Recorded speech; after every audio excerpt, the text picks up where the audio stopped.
Well, it's really good though, family tree. Let me know if you lot are up in the building with me. Let me know if it's coming through crystal clear. Come on, family tree. Let me know if you lot are here with me.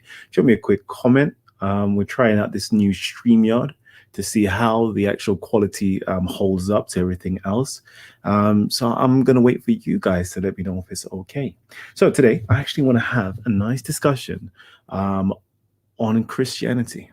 Okay, it's going to be a follow up to when did we do the show again? Was it Monday? I believe it was Monday, 2 days ago. It's a follow up from that, and I would love to be inviting some of the Christian brethren to come on in.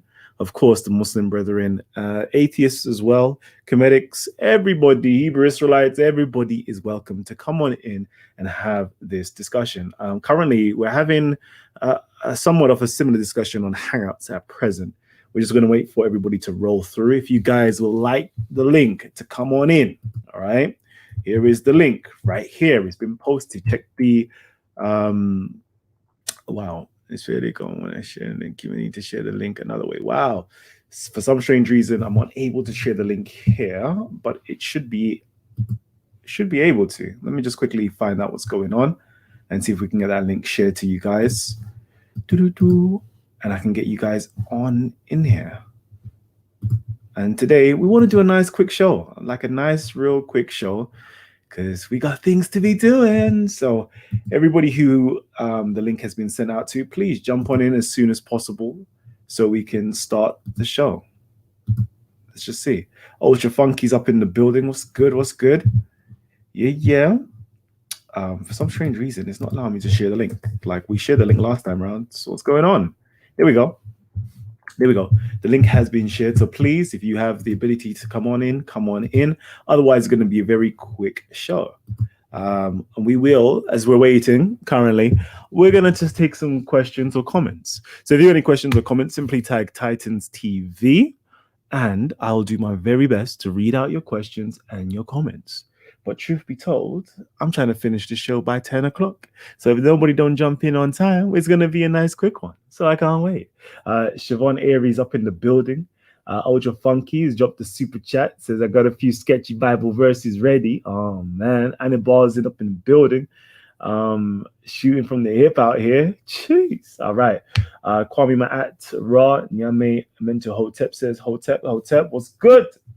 Jeez, so we've got a few people. Let me get them added onto the screen. We've got Annabelle up in here. We've got Brother Darren up in here as well. It's a few of us. Yo, big up, Calamel. Can't wait. CA Levy's up in the building as well. Let me get Ultra Funky up on here. So, what's good though, family tree? Let me just shout out my brother Darren. What's good? God bless, Brother Kalam, Brother Darren from Hebrews 9 verse 27 and John 3 verse 16, but also been up to Speaker's Corner a couple of times. I've been invited in by Paperboy, kind of just listening in the background. I'm working on a document at the moment, but we'll be listening and probably give some feedback and some insights or some responses. Bless all that are in this chat and the 44 out Kalam, yeah? Yep, perfect. And of course, Paperboy, where are you? I've been hollering you for the last hour, G. Can't see you nowhere. Please jump on in as soon as you're able to. Okay. Annabelle, what's good? Yo, what's good, family? Jeez, they are. Pick up yourself, you know what I mean? Bringing the hottest shows around, man. Pick up. Salute. What are you saying, Ultra Funky? Talk to me, King. Yes, Callum, my brother. Every time. Let me salute you by just thumping my chest 3 times. Hold on. Yeah, bro. That's you, my brother. Every time we learning, we hear. Big up Annabelle, big up Brother Darren. I won't lie to you, Callum.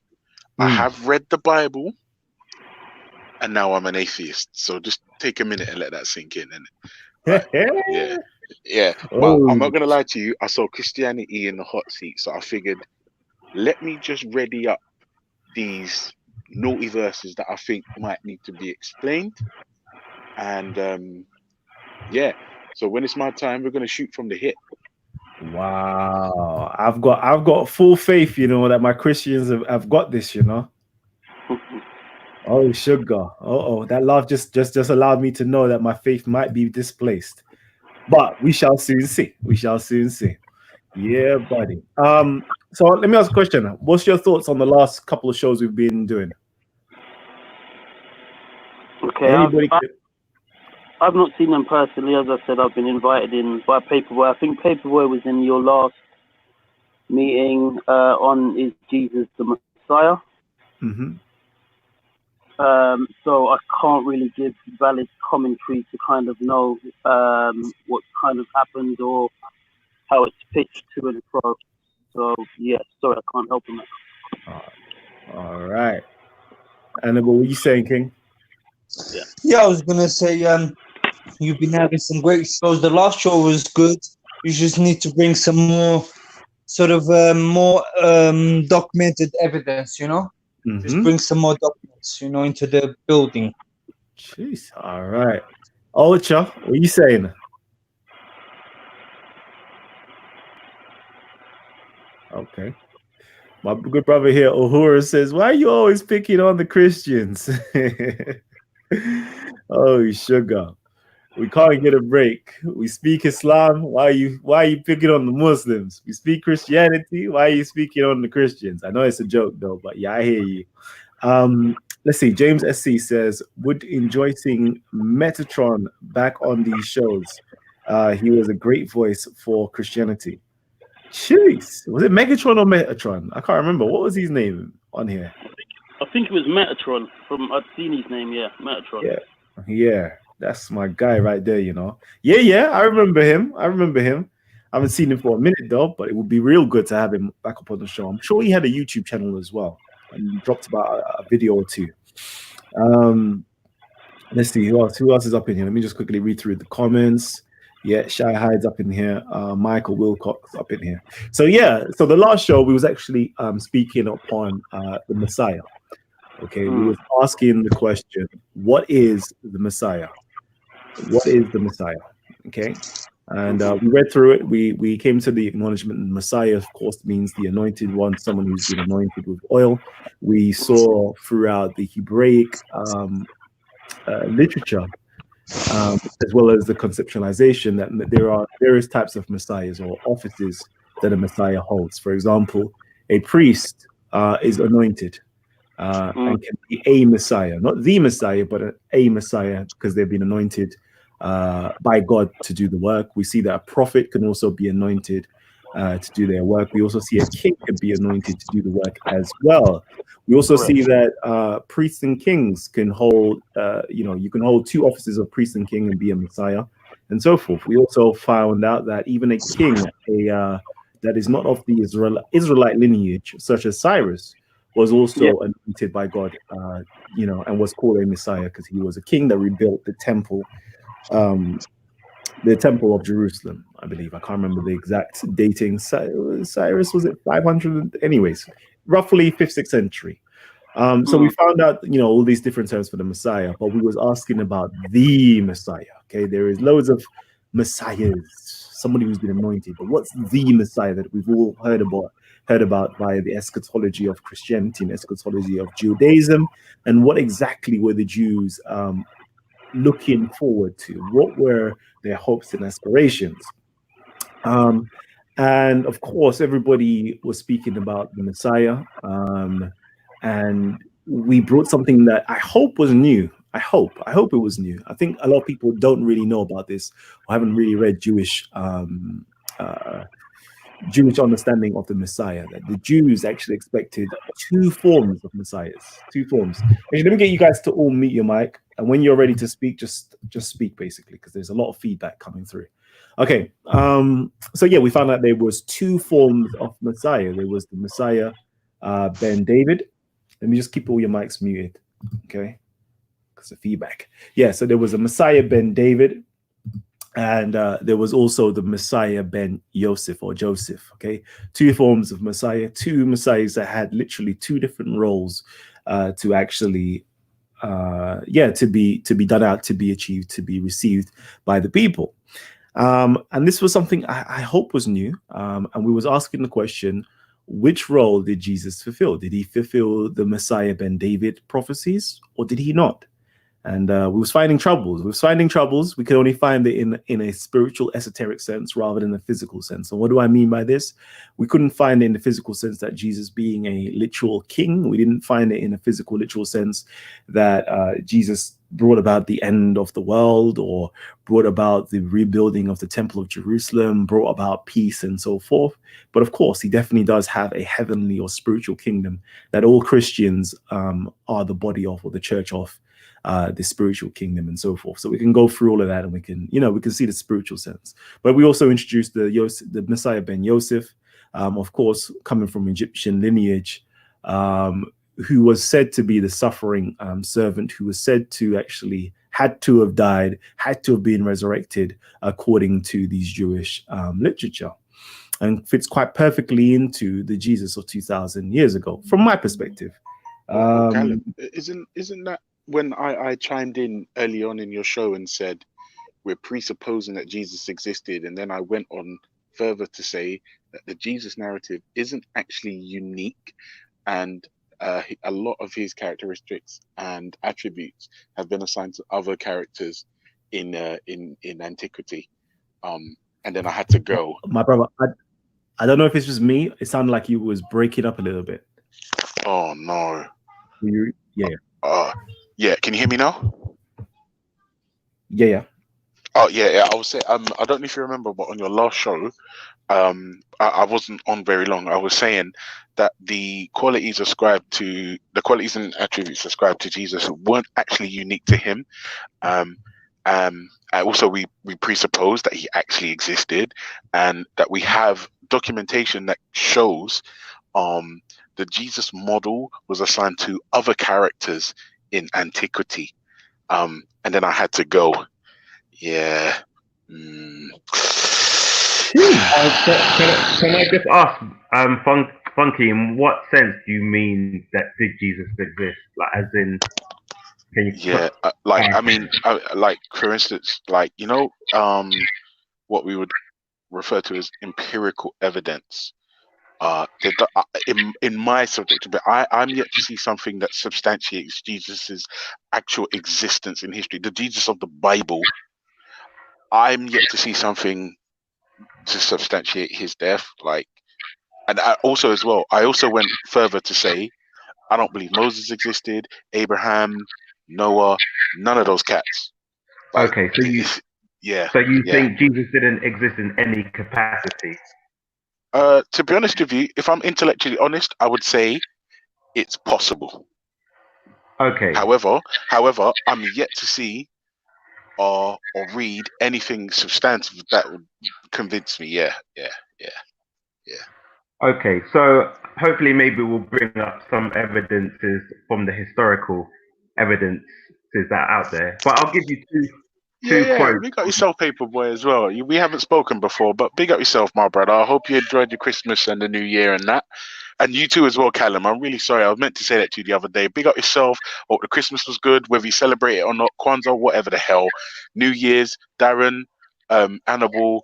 Yeah. So I'm not gonna lie to you, Paperboy. I'm glad you're here because I grew in a Christian household. You know what Jamaicans are like.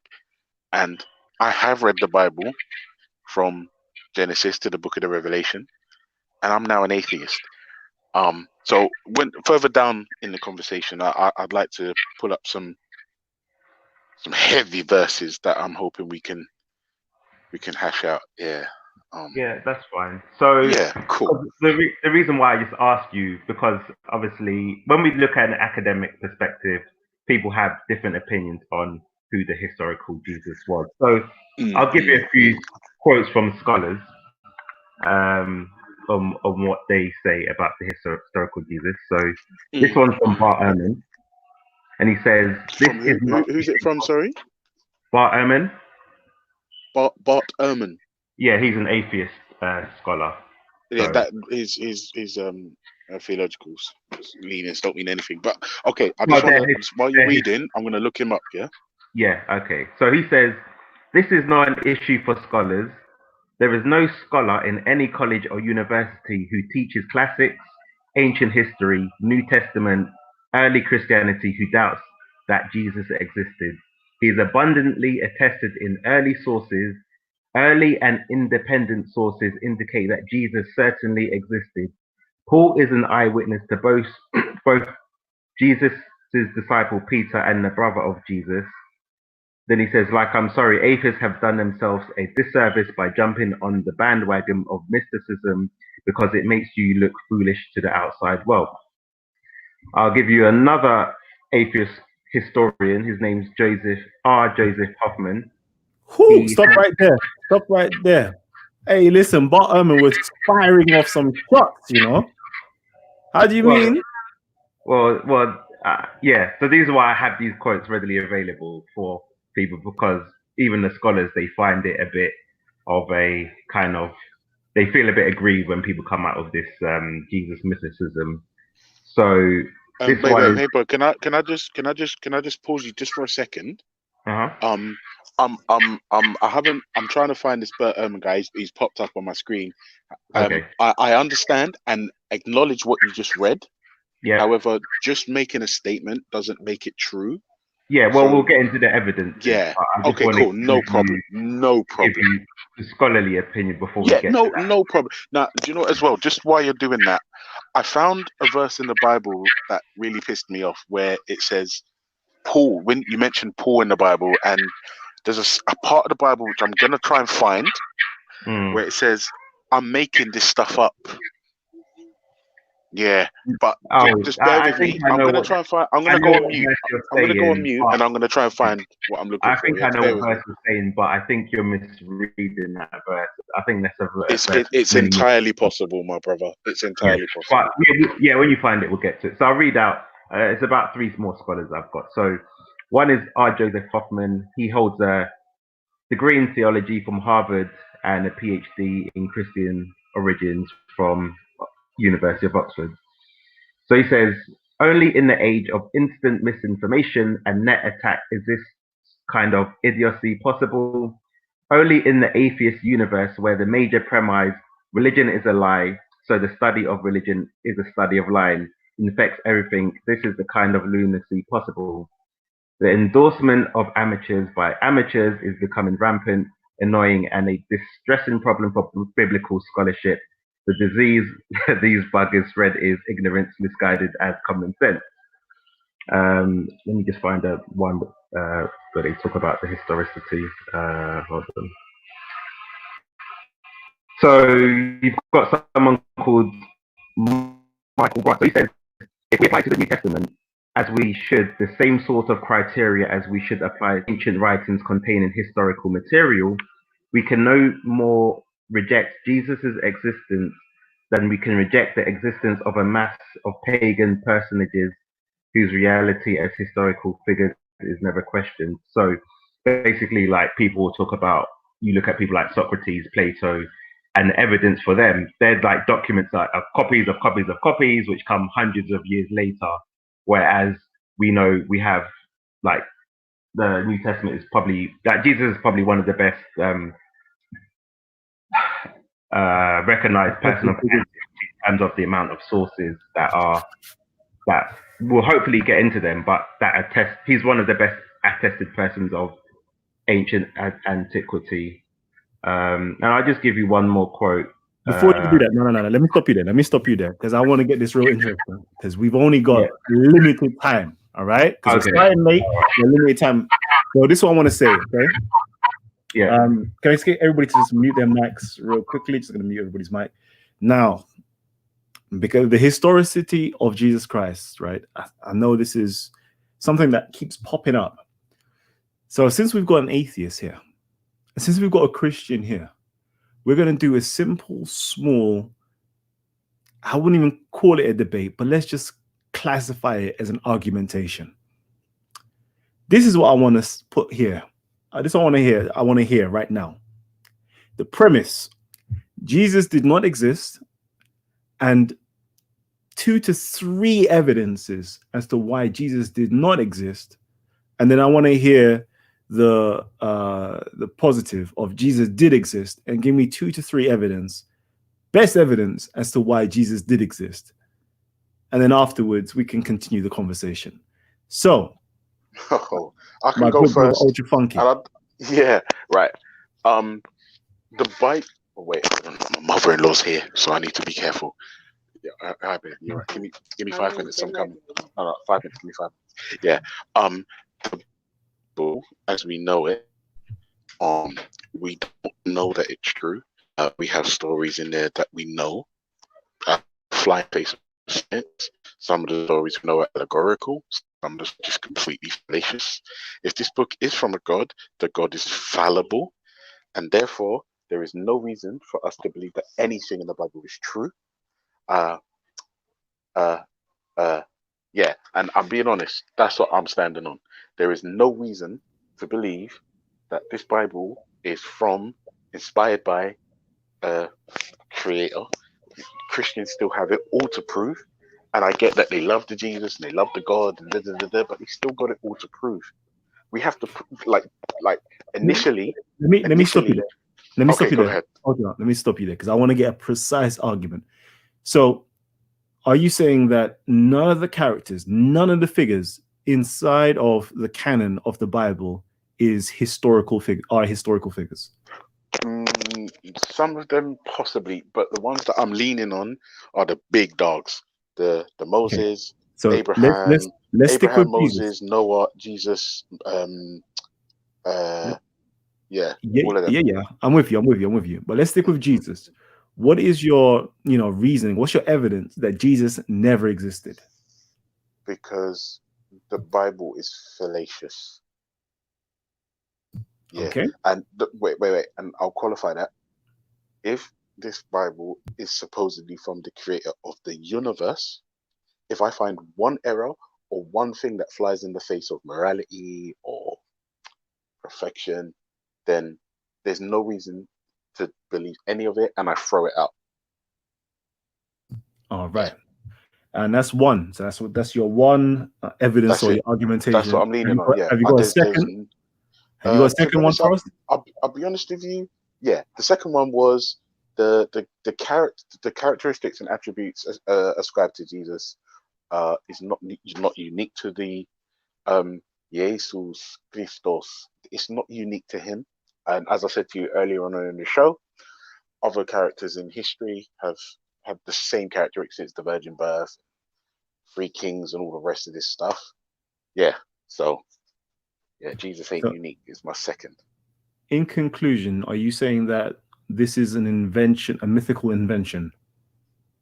It's a mythical reinvention of tales previously told. All right. Thank you. Now.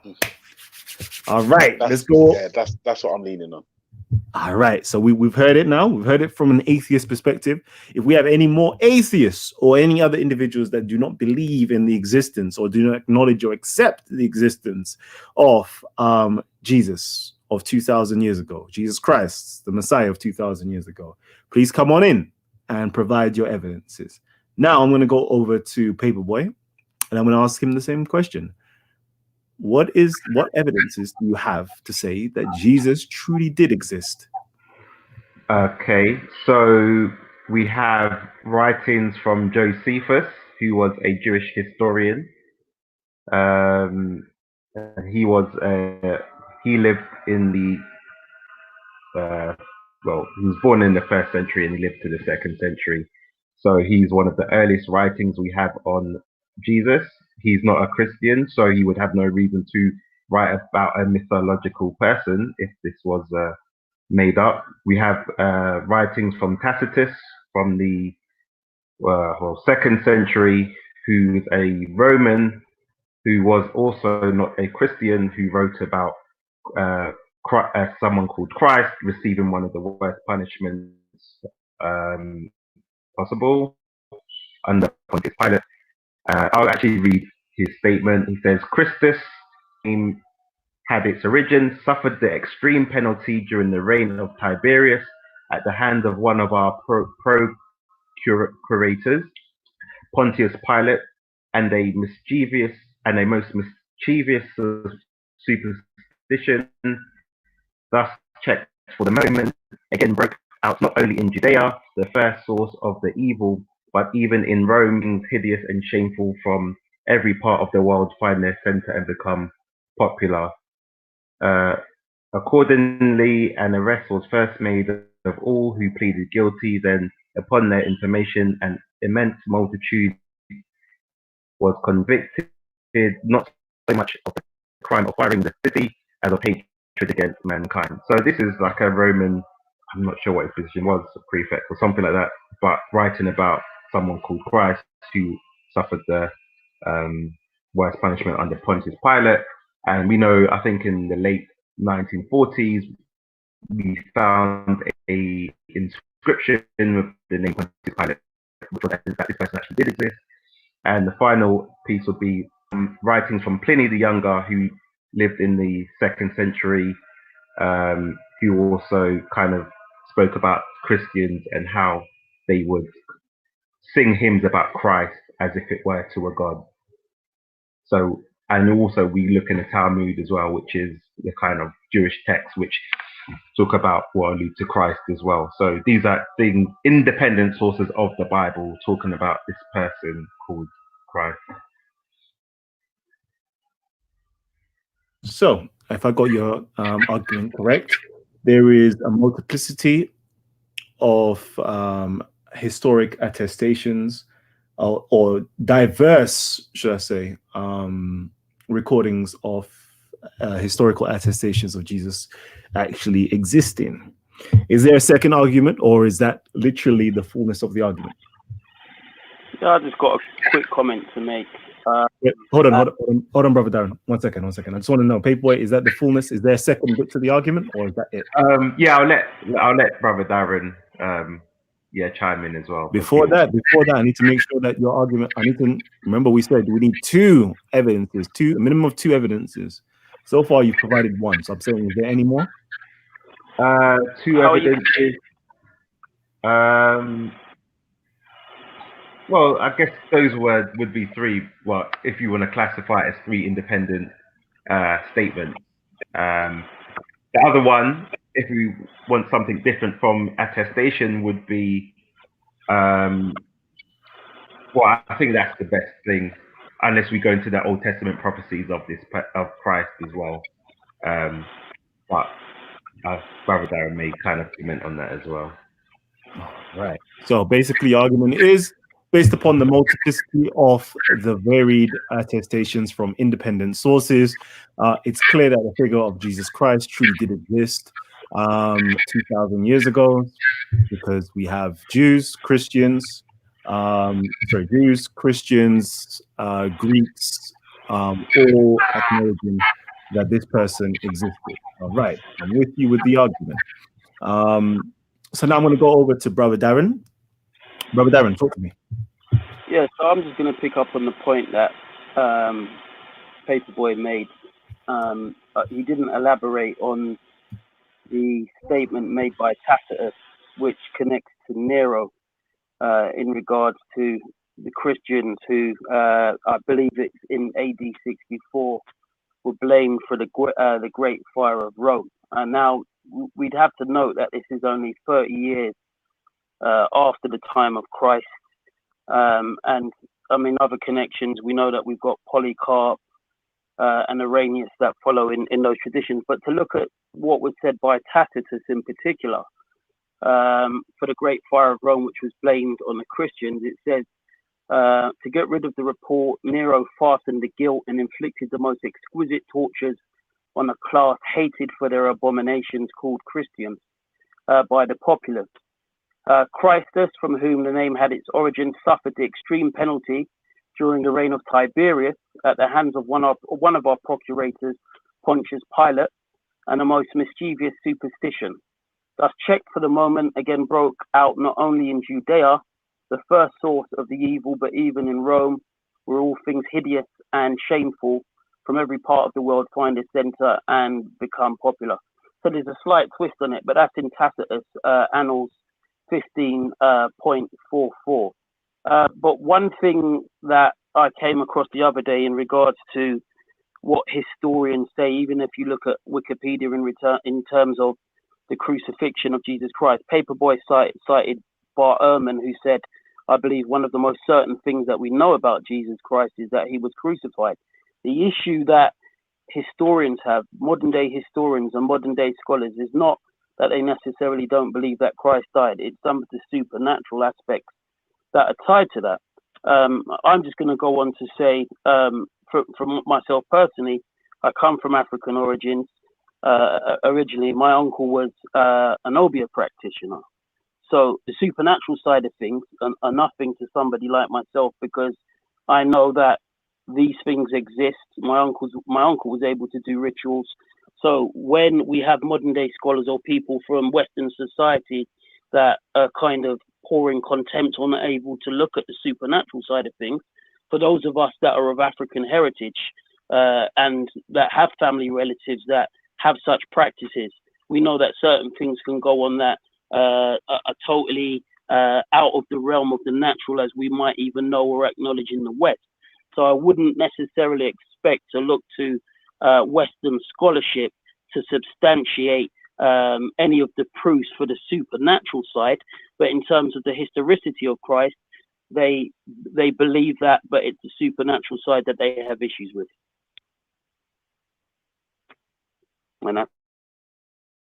Also, as well, can I just make a comment that nobody mentioned the Bible when referring to evidence of Jesus, and I find that very strange.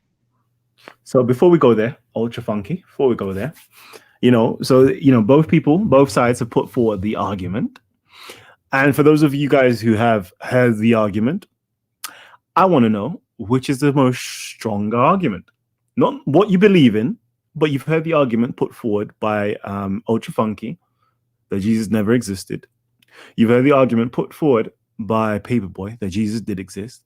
I want to know which is the more convincing argument. Not what you believe, but just simply what you've heard today.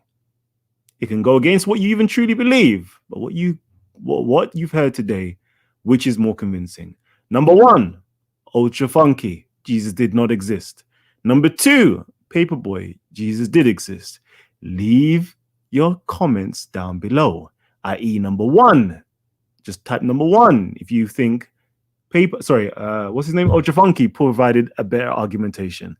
1, Jesus did not exist. 2, Jesus did exist. Type now or forever hold your peace. I just want to see what the audience is saying. 1s and 2s, family, 1s and 2s. I'm interested to know what the audience is saying. And also, can I just take a quick opportunity, a quick moment to big up the medicine man who just slipped onto the panel without saying a word. Big up, Gabs. Come on. Jeez. Yeah. And then we've also got another individual. Let me just take out Hannibal real quickly. Sorry about that. Let me just quickly put you, because there's only 6 people out in the stream. So we got Why So Religious as well. Why So Religious? Talk to me, King. How goes it, buddy? It's been a while. I hope you're well. Sweet. Big up. Why So Religious? You sound like an atheist, and you sound like you're gonna drop bombs. So carry on. So firstly, let's attack Paperboy's claim about Tactus, because the whole Tactus quote does not go with what he says, because what it does here is say, but the pernicious superstition, okay, it calls the belief that Jesus rose up again as a superstition. Now, he did admit that there were Christians at the time. He did admit that there was people who believed that there was a person who was crucified and then raised from the dead again. But he says it's a superstition, that there's nothing to back it. Now, I would say, Kalam, with the weird thing here is saying give evidence that something didn't exist, or that's a hard one to do. You have to admit that. An example what people would always say is prove that fairies don't exist or whatever. So that's a hard one. But what I would go with, a good example, is that the only contemporary mention of Jesus is inside of the Talmud, okay? And the Talmud, even by Jewish historians and theologians agree that it's collectively a tale of fables, and that even some of those fables have made it into the Quran. So that kind of shows you that it's not things that Jews even believe, but they wrote it down just as a quote unquote historical measure. And we're talking about people who think of history 2,000 years ago, not the way that we perceive writing history nowadays. So that would be one of my evidences, I guess you would say, is the fact that the only contemporary concept of Jesus ever existing is in the Talmud, a book that even its own people nowadays realize have fairy tales in the sense inside of it. And then when it mentions is Jesus, all it mentions him as is a magician. So this could be anybody. This doesn't mean that it's the person relating into the Bible. It could be any street person with the same name. Do you get what I mean with that? It's not a direct. Like it's not unique. Yeah, I understand. Okay, and you asked for a second one.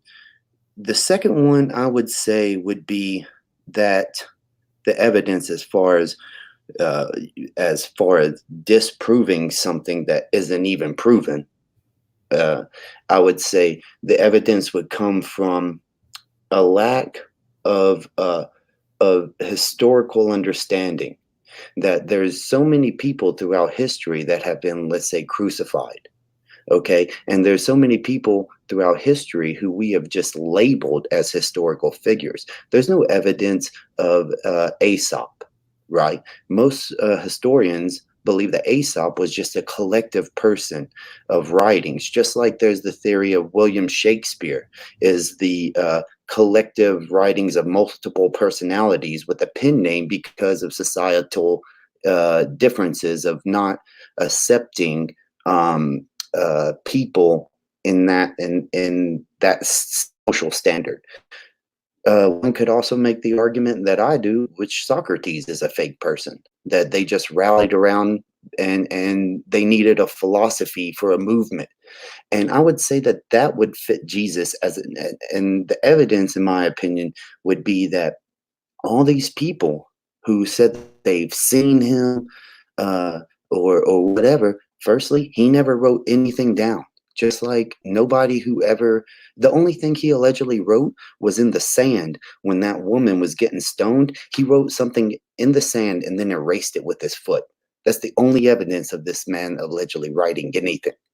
Okay. No, that's not even evidence. That's a story. But you get what I mean when I'm saying evidence of writing historical. Yeah. So and then after that, what we have is the concept of what does it take to cause a movement. It takes an aspiring figure. It doesn't even have to be somebody who existed. It can just be, okay, this person allegedly said this and this person allegedly did that. And then what do we have is the earliest writings from 60 to 70 years allegedly after his death. And we don't even know if his death coincides with the 33 AD or the 0 AD. That's something that even Christians have to debate amongst themselves. So with all of this going in together, I would use the denial, how would I put this as a term, I guess you would say, the evidence of the lack of evidence would be what I would put with, because we don't know about 0 AD or 33 AD. We don't know when the Gregorian calendar was actually formulated with the Christian dates. We don't have anybody that wrote at the time of Jesus except for theological fairy tales from a Talmud, a book that even historians and people at the time knew were fables and didn't put into their holy books. Plenty of the stories of the Talmud are not inside the Tanakh at all. So then I would also look at the concept that everybody wants a movement. When you're being oppressed and you need something to lift you and yourselves up, you need something, just like Spartacus. Now, we have more evidence of Spartacus. okay, as an actual person than we do Jesus. And that should make you think about something. Not even that. Why so religious? When asked about Jesus, none of the Christians leaned on the Bible. Let that sink in. Yeah, can I just chime in quickly? The reason why is because people say, well, you're using a circular argument. Obviously, the Bible is a primary thing, but if I say, well, the Bible proves the Bible, it's like me saying, you know. Well, Paperboy, you did the right thing by not using that argument. Well done, Paperboy. I agree that would be circular reasoning, but what you did was instead go to historians, right? You try to use Josephus. Who was Josephus? Josephus was a man who was saved by the emperor at the time from his own people ostracizing him, and then what did he do? At the very same time that he was being saved, Christianity was taking a foothold inside of the empire, and the empire changed. So obviously, there's a little bit of a let's say, fictitious reason for someone to just instantly say, "Oh yeah, well this obviously happened." When he lived, the empire was not Christian.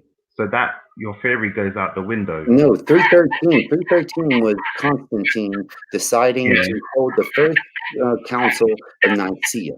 And when did Josephus live?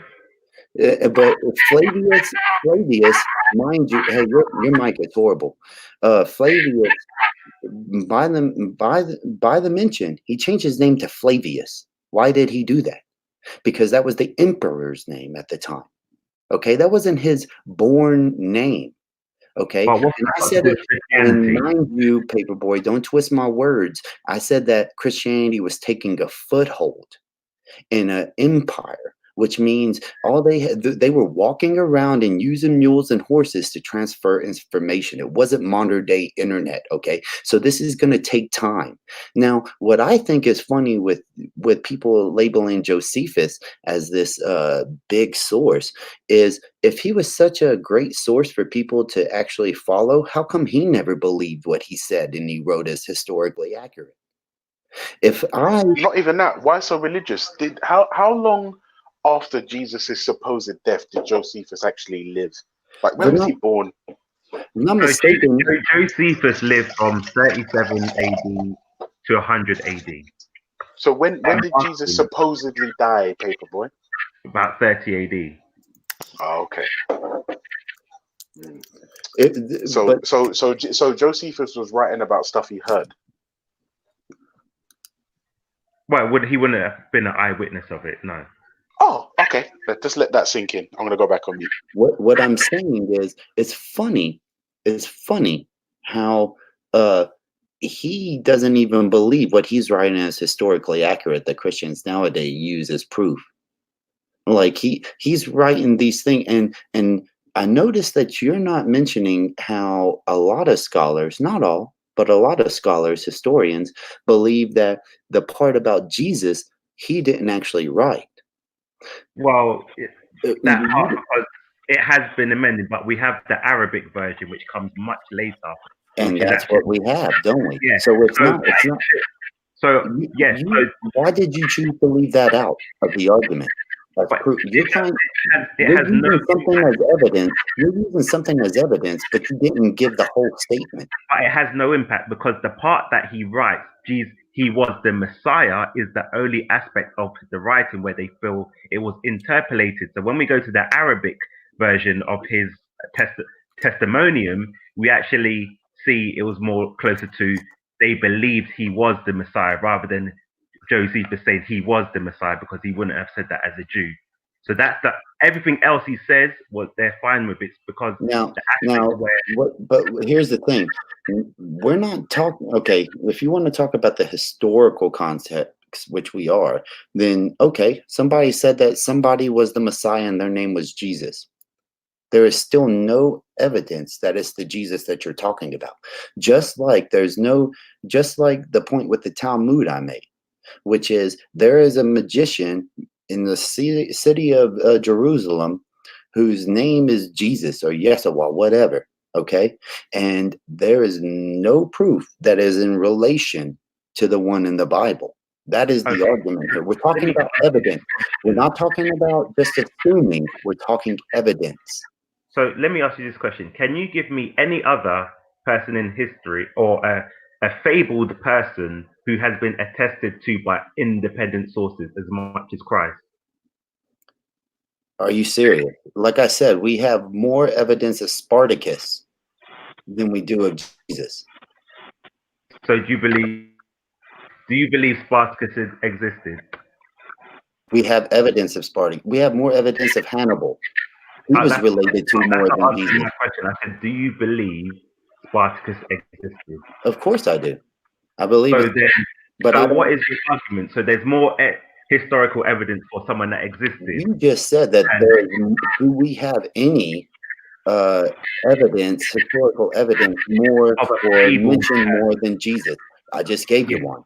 But if you're saying he existed, then that doesn't prove your argument. I'm saying someone who did not exist. Okay, here's the thing. You're trying to say, and that's what I mentioned to Kalam right away, and he started nodding. The idea of proving something didn't exist without evidence that it ever did exist is a really hard thing to do, boy. My question, I said, is there any person, it can be Buddha, it could be whoever you want it to be, that we have? Because remember, we're saying Christ, you're saying Christ. What didn't exist? I never said Christ, I said Jesus. Yeah, sorry. Well, Christ is Jesus. No, because because the Talmud never calls him Christ, it calls him Jesus. So there you go. We could be talking about somebody completely different. Christ is actually a Greek word. Okay, so and yes, there is Greek inside of the Bible. The word hypocrite appears, but that's not what we're talking about here. I never said that, so stop misquoting me. I just want to make a quick point to actually just pose. You made quite a big strawman argument as far as stating that, well, okay, if Jesus existed and Josephus knew about Jesus, why he didn't choose to convert? There were many people that chose not to convert at the time of Christ. So that is quite a big strawman argument. I agree. It's not the best. Okay, so if we're going to do that, we may as well say, well, why didn't Judas believe? And Judas walked right with him, but Judas's heart was not right. According to the Bible, Judas did believe, but that's the reason he hung himself. But hang on. You're saying that he chose to hang himself because he didn't believe in Christ. No, I didn't say that. I said he did believe, but he betrayed him, and in his belief, in his grief of his belief, betraying the man that he believed as the Lord and Savior, the Son of God, God incarnate, he hung himself. That is in the Bible. A final point I want to make just in reference to Josephus. Josephus, I believe in Antiquities of the Jews, or possibly War of the Jews, described the destruction of the Second Temple at the forces of Titus under Vespasian. And it's quite interesting in as much as that in terms of the amount of Jews that were killed, it's supposed to be something like 1.1 million Jews were killed, and X amount were taken off, I suppose, into slavery by ships in Egypt, which, funny enough, that actually fulfilled Deuteronomy 28, verse 68 for any Hebrew Israelite listeners that are on. But the point I'm going to make is that if you read Eusebius, or I believe Hexabius, and I don't have the exact references to hand, what they talk about is that they both cite that the Church of Jerusalem, and they cite the bishops that are from the Church of Jerusalem existed after the destruction, basically, of the Second Temple. And if you read Matthew chapter 24, Christ talks about when you see armies that are going to encircle Jerusalem, that you're supposed to flee. Now, it is said that the believers of Christ, the Christians, fled the city at that time of that destruction based upon the words of Christ. In fact, Josephus does not count them in those that were lost in the city, or say that the Christians had anything to do with it. In fact, Josephus turns around and says that the Romans at the time had people that they were hiring or calling prophets to state that the destruction wouldn't happen. And the destruction, of course, did happen. And why is that really pertinent? because of course Matthew chapter 24, Jesus tells people to flee the city when the Romans or when those armies are actually coming to encircle and to avoid that destruction. So those that stayed, mainly it was the Zealots and the Sicarii who were involved in whipping the people up to a frenzy against the Romans and attacking them and not following Christ's teachings to either turn the other cheek or to flee the other city. But yet out of that, we have the Church of Jerusalem, which is cited by Eusebius and I believe it's Eusebius, which existed beyond that until about 130 to 135 AD, when the other wars basically that were in Africa with the Romans basically destroyed the rest of those that were believers around that particular time. But that's something else that I would throw into the mix. I'm not gonna lie.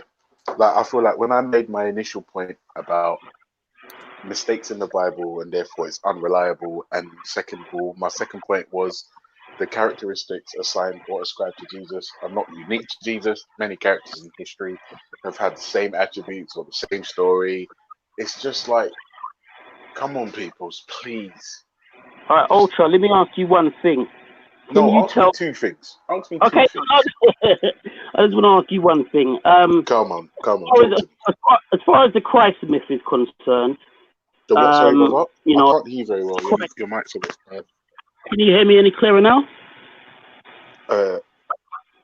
Yeah. There's like a feedback when you talk. I think it's because I've got it on speaker. What if I talk a bit slower? Yeah, no, that's a lot better. That's a lot better. Okay. So as far as the Christ myth is concerned, and any connections to pagan gods are basically concerned, if you're talking about those aspects, there was a collection of, I believe, Egyptologists that came together to kind of look at whether those myths had any connections. Basically, I think it was 10 initially, and I can find the references if we're gonna probably talk next time. If you ask me for them, I'll pull them up. But whereby they tried to look at whether these myths, in effect, had the same sort of potency as they did for Christ. And one thing that came back from this collection of Egyptologists or scholars was that they found that it was minimal. Even the Christ myth theory is considered to be minimal. So one thing I would ask then, if we're going to hold to this viewpoint, can you name me one of those characters as far as history? Let me just finish. Okay. Did Horus die for the entire sins of humanity? And who is the attestations that we have from scholarship for Horus? Okay, real quick, I want to ask you: was Horus the god of the sun? I mean, was Jesus god of the sun? Sorry. Let Ultra respond, because do you know what it is? The problem is, right? The problem that I had immediately right off the bat with your question is that your question was, did Horus die for everyone? You're presupposing immediately that your thing is real and there's no chance you could be wrong. I'm saying the answer is a no, then, Ultra. Yeah, but if you've made the claim, then he's obviously challenged your proposition. But Darren, to throw it back at you, you're saying that because there's only small similarities, then it's not important. Well, then I can throw that back in the reverse and say, well, was Jesus the son of was Jesus the sun god? No, he wasn't. That doesn't mean that there's not other similarities inside of it. I'm sorry, my baby woke up. Kalam, I appreciate you having me on. We'll see you here next time. Thank you, everybody. Why so religious? Big up yourself, man. Big up the atheists, man. We run things. Love. All right. Real quickly, let me get my good brother, the medicine man. Yo, medicine man. Callum, listen, I'm not going to lie to you. I'm kind of getting hotted up by the missus as well, so I'm going to have to tag out. However, if I can sneak back on, I'm going to try my absolute best. But listen, I've dropped a couple super chats. Paperboy, it was a pleasure. Darren, it's a pleasure. Callum, it's always a pleasure. Gabs, Take care, my peoples. Big love, respect, peace. No, take it easy. Blessings. All right. Let me quickly. I just want to say, is Nelson man there? Yes, bro. No? What's happening? Yeah. It's good. Talk to me. Talk to us. Yeah, man. I'm good, man. What's happening? Yeah, I just came in. I was just listening to what the brothers and that have been saying. It's been good. It's been a nice little dialogue. I'm just chilling, man. I'm still here listening. And you know me, when it's time to chime in, I'll chime in with some stuff. But so far, so good, man. It's going good. Hope everybody's hitting at the like button, Let's go. All right. Yeah, family tree. Yeah, there's a lot of you guys in here. And I want to shut down the show as soon as possible. We're almost up to the hour mark. 55 minutes has gone by. So if you want more of the show, just hit the like button. That's all you got to do. Hit the like button. I'm going to be in trouble for prolonging my stay on here with you guys. But as long as you hit the like button, it's going to be all right. I'll take the beatings just for you. I will be the sacrificial lamb just for you. Let's get it. Yeah, and can I just add, so I think, obviously there's differences in agreement in scholarship as to who Christ was, but that was one of the reasons why I started with the quotes from the scholars who kind of argue for Christ's existence, because we get a lot of people kind of pushing this Christ mysticism, and it's like arguing with someone who says the inside of the sun is made of cheese. Can you prove it isn't? And you'll be arguing with them all day long. But we have to take a scholarly approach to look at the information and come to a conclusion, because if people choose I said, did he exist? They'll say yes, but I'll say the information for him is worse than the information for Christ. It comes much, much, much later on. But people have no issue existed. It's only because Christ is linked to religion or miraculous things, then it's like straight away, well, no, I don't believe it. And I just had one more scholar called Will Durant, and he's basically a circular scholar who left the Catholic Church. He embraced humanism, but he even says, like, the Christian evidence for Christ begins with the letters ascribed to St. Paul. Some of these are of uncertain authorship, several antedating AD 64 are almost universally accounted as substantially genuine. No one has questioned the existence of Paul or his repeated meetings with Peter, James, and John, and Paul enviously admits that these men had known Christ in the flesh. In the enthusiasm of its discovery, the higher criticism has applied to the New Testament test of authenticity so severe that by them 100 ancient worthies, for example, Rabbi, David, Socrates, would fade into legend. So basically he's just saying that the level of skepticism people apply to the Bible, if you were consistent and applied that to other ancient artifacts, we would not have history as it is today. Like all these people, you would throw them in the bin. Indeed. My question to you, because it seems though that the two Christian brothers on the panel are very learnt brothers. I want to know, what are the major differences between the historical Jesus? And when I say the historical Jesus, I mean what academia, the consensus is for the historical Jesus versus the theological or the gospel Jesus or the Christian Jesus. What are the major differences? Yeah, I'll just continue on from what I've said, and then I've got to literally jump on. It literally is. I mean, if you go to Wikipedia and you look up, and obviously we know Wikipedia is a compilation of different scholars' quotes or different published quotes on Christ. It is the supernatural element that modern academia struggle with. And to be honest, it would seem incomprehensible because basically the Bible, there is a faith element to it. Any spiritual tradition generally involving anything that deals with the supernatural, there has to be a level of belief for you to even go to a place.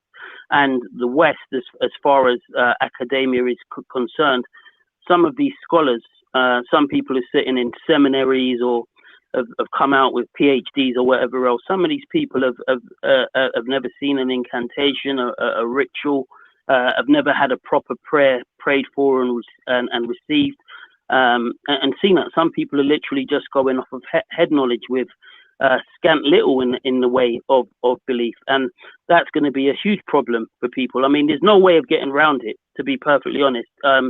The Bible requires an element of belief, and all throughout the Bible and all throughout the scriptures, we see many times where people were tested for their faith or their level of belief in order for God to be able to work with a particular individual. The Bible says that those that worship God must worship Him in spirit and in truth, and you know that's what we have. And to be honest, another way that I look at it is that there is a test that every individual in life has to go through according to their level of belief.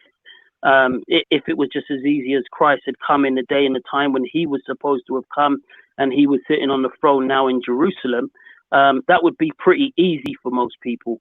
But I've always said, by way of an analogy, one way that you truly test somebody in terms of love or faith is by testing them from them being at a remote position from you and seeing if they still have the same amount of faith or love in them. And by that, I can even say, if you had a wife and that wife was, you know, she was in Arizona, say for instance, would she still have the same love and the same fidelity for you, the same sort of belief? You know, would she maintain the relationship in that type of way? We see that is the same thing that is applied basically all throughout the scriptures in those that believe.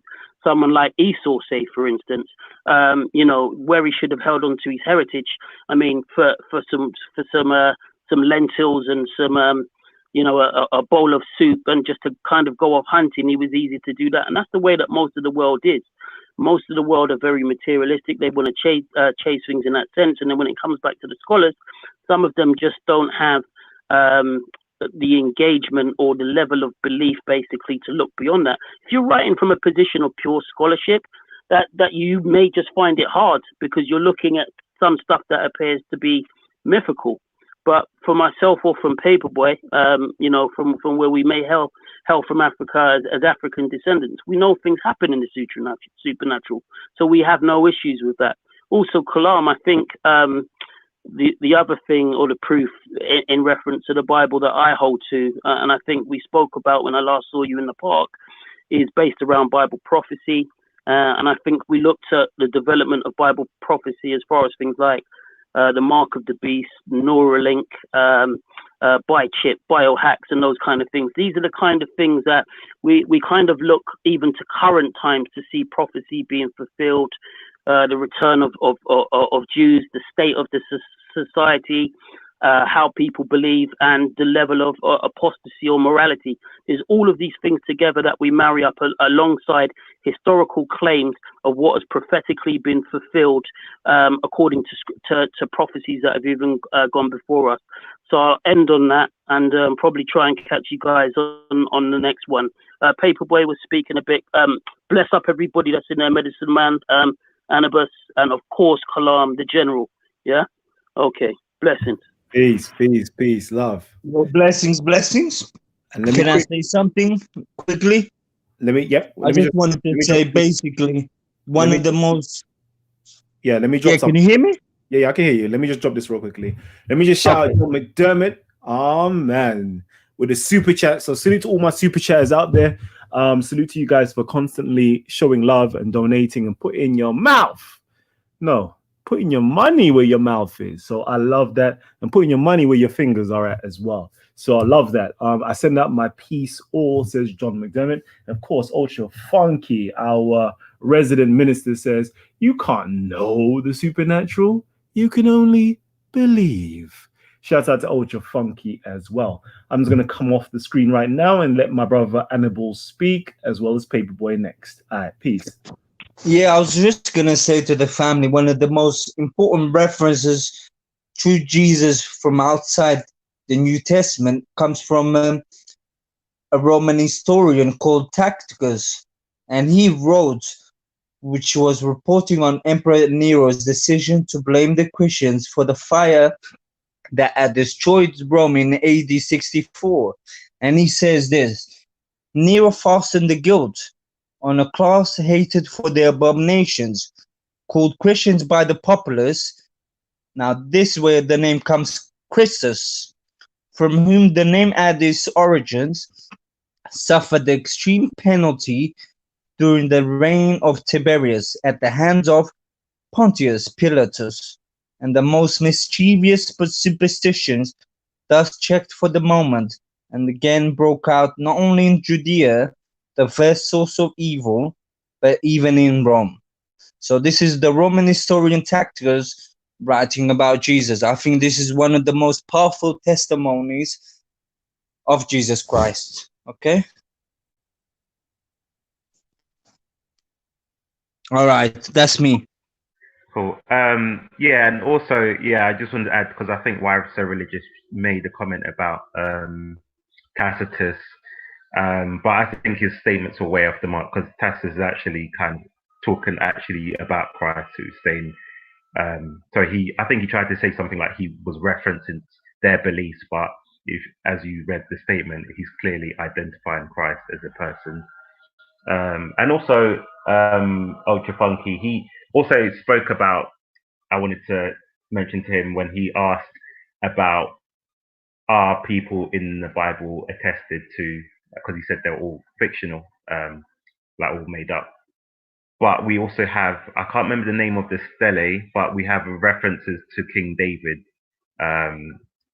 you know, outside of, like, on inscriptions. So, and the nation of Israel as well. So we have a lot of what people don't realize is there is a lot of attestation, not obviously for every single biblical character, but there is a lot of historical attestation to things claimed within the Bible. And another argument for the veracity of Christ as well is when you look at some of the church fathers' writings, and they're actually writing against, arguing against people of the times. So one aspect that you have someone called Thales, who was not a Christian, he's an ancient historian, and he writes about the darkness that occurred at the death of Christ, which was recorded in Matthew, Mark, and Luke. And then you have someone called Julian Africanus, who kind of rebuffed Thalas's explanation of accounting for the darkness to say that Jesus was crucified during Passover, which occurs during the full moon. So therefore, like, any of his explanations wouldn't hold water.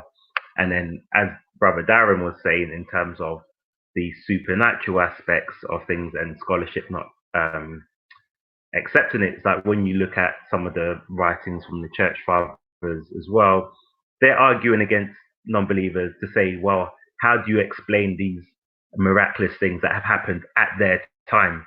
You know, so they'll argue that you had these unlearned Christians who were like generally poor people going into, let's say, a temple of a high priestess and like casting out a demon out of her, or, you know, or her power wasn't able to work over this Christian, and they're trying to argue to say to these people that they're writing to, well, how do you explain all these phenomena that we're witnessing? So I think when you also add that to the fact of the growth of Christianity, because most scholars, even and I've got a quote somewhere, if anyone wants to hear it, I can read it, where he basically says the growth of Christianity is phenomenal, and he can't give a definite reason of why it exploded so much against all the odds, because all the early Christians were a lot of martyrs, there was a lot of persecution and stuff. So obviously the Christian explanation would be, well, it would only be if the New Testament and the Gospels are truthful. That would be the only logical reason to explain the rapid expansion of the Christian community. Otherwise, and that's something modern scholarship has kind of struggled with, giving account of why it grew so quickly.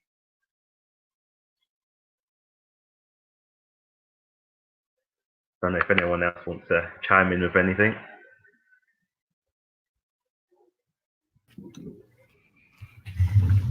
You don't keep your mouth quiet, innit? It's the medicine man. Normally you got the questions.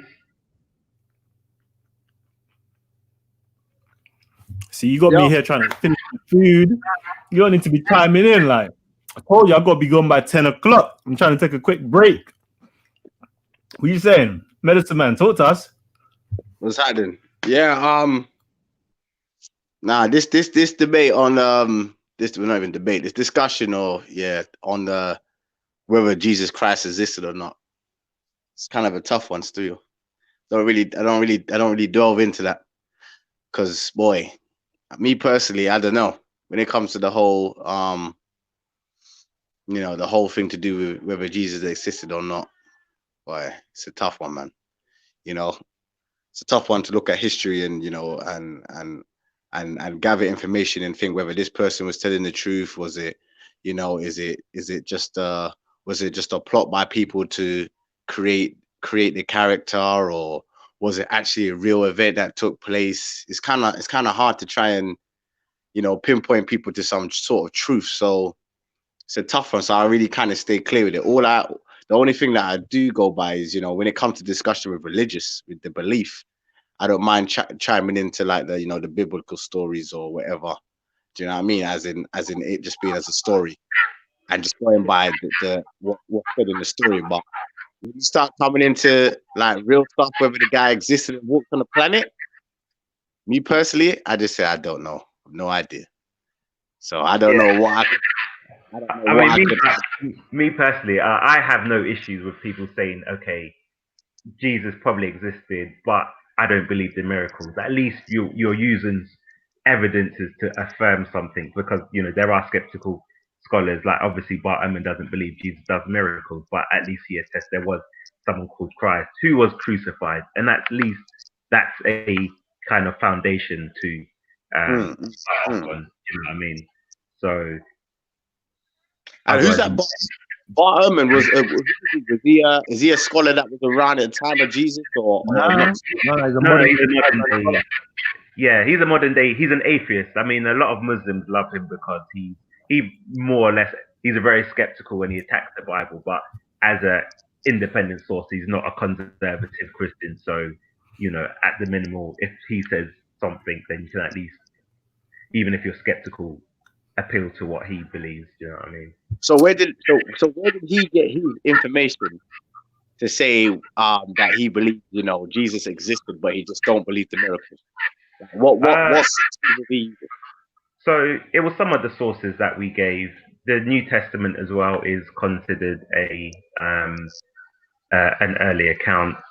So basically, you have something called the criteria of historicity. So these will be like the earliest attestations, independent attestations of, the claims that are being made. The theory of embarrassment, which is generally people don't write about something that's embarrassing to their faith. So you wouldn't make up that Jesus is God and got crucified because, that kind of goes against your whole belief system. It kind of, so there was, like Christ being baptized as well. They'll say that comes under the theory of embarrassment because, why would God get baptized, sort of thing. So they look at statements, because remember, history is based on probability. You can't empirically prove history. So that's why if you look at historical figures, the type of information that was available for them, like I say, people like Julius Caesar, I think the information we have for him, it comes maybe like 500 years later, or Troy of Alexandria, Troy crossing the Rubicon. I think the first person who wrote about him was like 300 years later, but no one has an issue with these people existing. But we have early writings of Christ, which is the Gospels and, the letters of Paul and stuff, but then people are kind of saying, well, no, he didn't exist, but it's only because of the miraculous stuff. So I think there's some other criteria they use for historicity, but off the top of my head, I can't remember all of them. Okay, so is there definitely what I would say like a handful, or is there a majority of concrete evidence to prove that this guy Jesus existed? Because I know one thing I would say, I know there's this whole thing about whether his name was actually Jesus, was it Yeshua? So is it fair to say, with it, is there a mention or concrete of this person by the name of Yeshua? I don't know what his second name is or no, I mean, yeah. So like the references we gave, like where they call him Christ Christus, or the Christ are kind of, they don't call him like by his Hebrew name, because people are writing in Greek as well. I don't think I think the Talmud references his Hebrew name. Sorry to cut you, baby boy. Now, this is the thing now. See? Now, Christ or Christos. Now, if we're saying that the Greeks were calling someone by the name of Christ or Christos, yeah. Is it fair to say, how could we what's the word? How can we just push this word, which I think Christ or Christos is like a title given to someone? How can we be sure that this is speaking of, Jesus the Christ? If it's just a title that they've given, saying, someone called the Christ, or how do we know that this is Yeshua or Jesus? If there wasn't. Well, I'd say some of the writings, as they say, they mention Christ and his followers. Then obviously you could say, well, there could be any other Christ and followers. But then obviously, like we spoke about the Tacitus, where it talks about Christ being crucified, and the superstition, and it's kind of in line with the biblical text as well. So otherwise we could kind of go on what if ad infinitum, because we can't empirically prove it. You'll just keep going on and saying but do you know what I mean? So question: is there any contemporary attestation of Jesus Christ?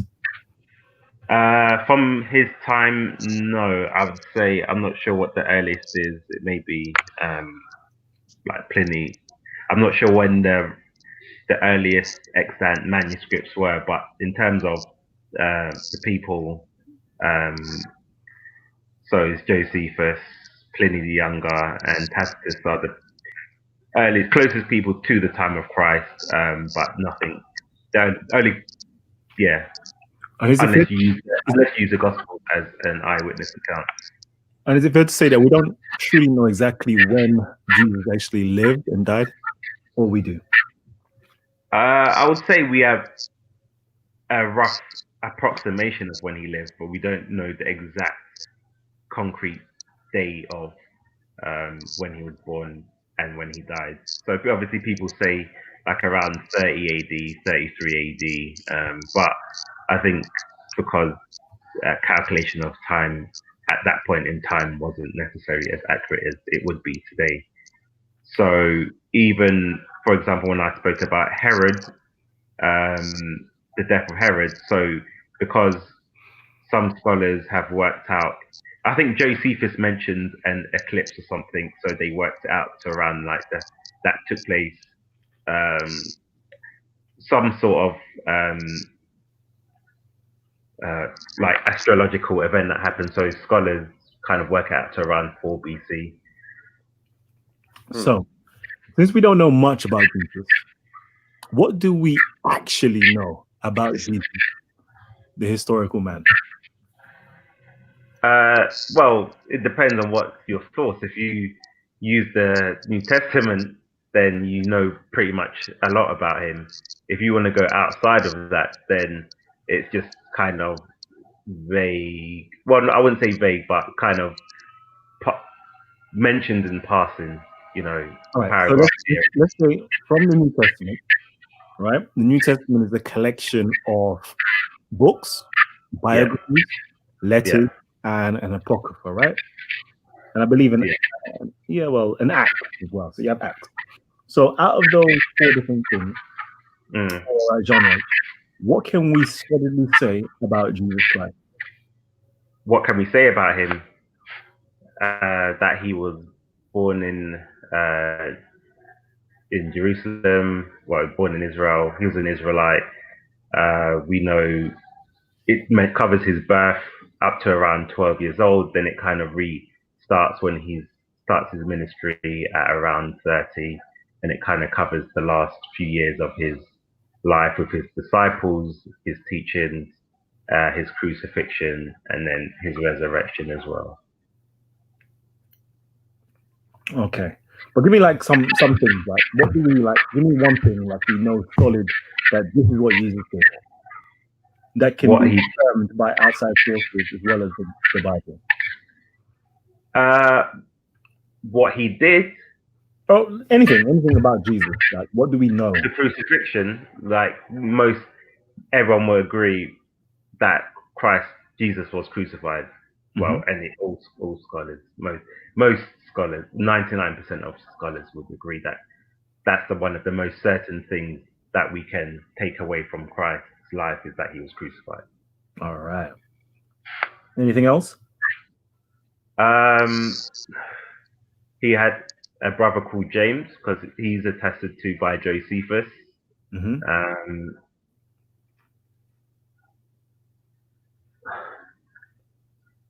Yeah, I think, using outside sources in collaboration, I would say those two things. And then anything else within the Bible, people may argue, well, if they don't want to use that as evidence, then it's kind of harder to prove. So apart from our own personal bias or our belief system, like what can actually induce a person to accept a Jesus Christ like? Because it seems as though that there isn't much to go by. There isn't much we know. Okay, I would say this. For me, so we know Christ was crucified, and we have the Dead Sea Scrolls. Now, the Dead Sea Scrolls includes the book of Isaiah. I'm not sure how much of the Psalms, but I believe it has the Psalms. But now, in these two passages, they talk about a reference to someone being crucified. Now, for the earliest Christians, this was what they saw as a prophecy. So you can bring it up if you want to, for people to see. But basically, it talks about someone whose hands and feet are pierced and who is wounded for our transgressions, which is kind of the whole Christian doctrine of Jesus came to die for our sins. So I would say those two passages, because even in our discussion on Monday, we looked at the earliest Jewish expectations, and they, some of the sources you quoted, they believed in a suffering Messiah, someone who would face near death. So this is what the Christians would have convinced the early Christians, because we also see in the Gospels. So if the people were making up, they wouldn't write they ran away when Christ was captured by the Romans. Like, it's showing you could call it, it was kind of cowardly behavior. But then later on, these are the same people who are now being killed for their firm belief. What causes that kind of transition in someone's mindset that, they're willing to die for? You wouldn't die for something that you believe was fabricated or made up. And I think that's one of the kind of stronger arguments as well for the veracity of the life of Christ and the Bible. All right. Anybody else would like to just add anything on, or questions, or make some comment? Yeah, can I give one more reference, please? Go ahead.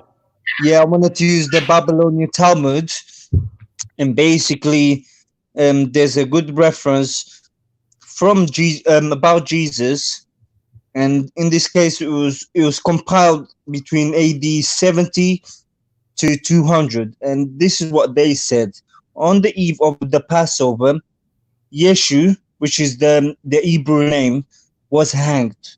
For 40 days before the execution took place, a herald cried, "He is going forth to be stoned because he has practiced sorcery and enticed Israel to apostasy." So this is a clear reference to Jesus Christ. But this is where it can get a bit funny, because they use the Hebrew name. So this way things could get a bit messed up, because people see him as Jesus Christ, as not as Yeshua. So that's where it could be a little bit of confusion there. Okay? Mm-hmm. All right. Yeah, but we know his Hebrew name was Yeshua, so it's kind of, that's why people accept that is kind of a reference to him. All right. Can I say something quickly? Yeah, I was just listening again and see. I've heard what Paperboy is saying, and it's true. Cause I'm still trying to find, like, in my mind, I've listened to a lot of things that you've said and what people are saying, and in my mind, I'm still trying to, like, be open and try to find some sort of you know, some sort of decent amount of evidence to prove, like, you know, such a big figure like, you know, Jesus Christ's existence. And to me, it seems like there's only like few. It's like you said, not. It's vague. It's not. There isn't. Really Let me ask you this question: do you believe Mansa Musa existed? Hold on. Before we get to Mansa Musa, before we get there, but what I'm trying to say is this, yeah? The reason why I'm saying that is because, you know, I heard you say you made mention of, you know, using the Bible, but outside of the Bible, you know, I've heard a lot of people using names like Josephus and Tacitus, these two names. Yeah. But I would also like to know, what about, you know, during the time when these big things was happening, like, you know, Jesus' crucifixion, like in this big city of Israel, you know, you got the Romans, you got all these people, you know, living in this place. Weren't people documenting? I know, like, the Romans knew how to write. I think, who was the governor that was in charge there? Was it Pilate? Was it Pontius Pilate?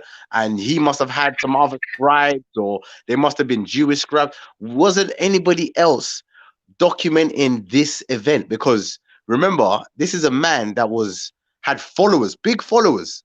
Like, if that was today, I'm just thinking, if that was today, it's only because I've been watching this film this program called Messiah on Netflix.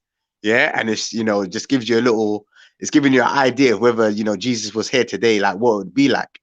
Like, and the amount of coverage and the amount of people that were saying things and news was spreading, I'm just thinking back then it wouldn't be no different. So I'm just a bit confused to why there isn't like a plethora of evidences or some sort of written text, or like what the Muslims say, hadiths, you know? Well, I mean, I think one that's you know, we don't know. It's an argument from silence. There could have been, it could be lost to history. We don't know. But one interesting thing is that when you look at the earliest writing of people who mention him, there's no one that says, I don't believe this guy existed. These are arguments that have come like much, much later on. Once you're far removed from something, then it's easy to say something's a fable. But even the earliest critics of Christianity, they never said, oh, but did this guy exist? Do you know? How do you know he existed? It seems to be like they've accepted this person as a historical person. You know, there's no form of skepticism. It's only much, much later. And why is that? You know, if early people were arguing and saying, well, I don't believe this Christ existed, show me proof he exists, then I would think, okay, that's quite interesting. That earliest, that, you know, people close to the time were making these type of arguments, but it's only arguments that come much, much later. You know, and that's why I asked you if you believe did Mansa Musa exist? Because I'd ask you, what is the evidence that he existed? Yeah, that's the thing. Real quickly, I'm with you on that. Yeah, no, I want to actually ask a question just because I could go back into it and we could just go a little. Nah, I want to ask a question though. Like, seriously, how many followers did Jesus actually have during his lifetime and ministry? We know about the 12 apostles, or 12 disciples, but yeah, let me know, like, how much followers did he have? Off the top of my head, you know, you had like Mary Magdalene and all these other people. Then you had the 70 that were sent out. So, I mean, by the time Christ died, they would say the figures range from around, some say the conservative would be like 120 disciples, like, or followers by the time of his. So basically, I think the problem is, could be, I'm not saying this is the actual reason, right? The problem is we're looking at Jesus retrospectively, and we see Jesus as a massive figure today, massive figure. You know, like, of course, Christianity is like the biggest religion, like, you know, got billions of people following this religion. But back then, it was pretty small. It was pretty small, according to the good brother over here. You know, normally on Titans TV, you can have up to about 200 people, you know, viewing at one time. Technically speaking, Titans TV could have had more followers than Jesus Christ actually did in his own lifetime. So what I'm trying to say is it that Jesus wasn't this massive figure during his day? And that's the reason why we shouldn't really expect much from him in terms of recordation during his actual time? or was he this massive figure that we know about?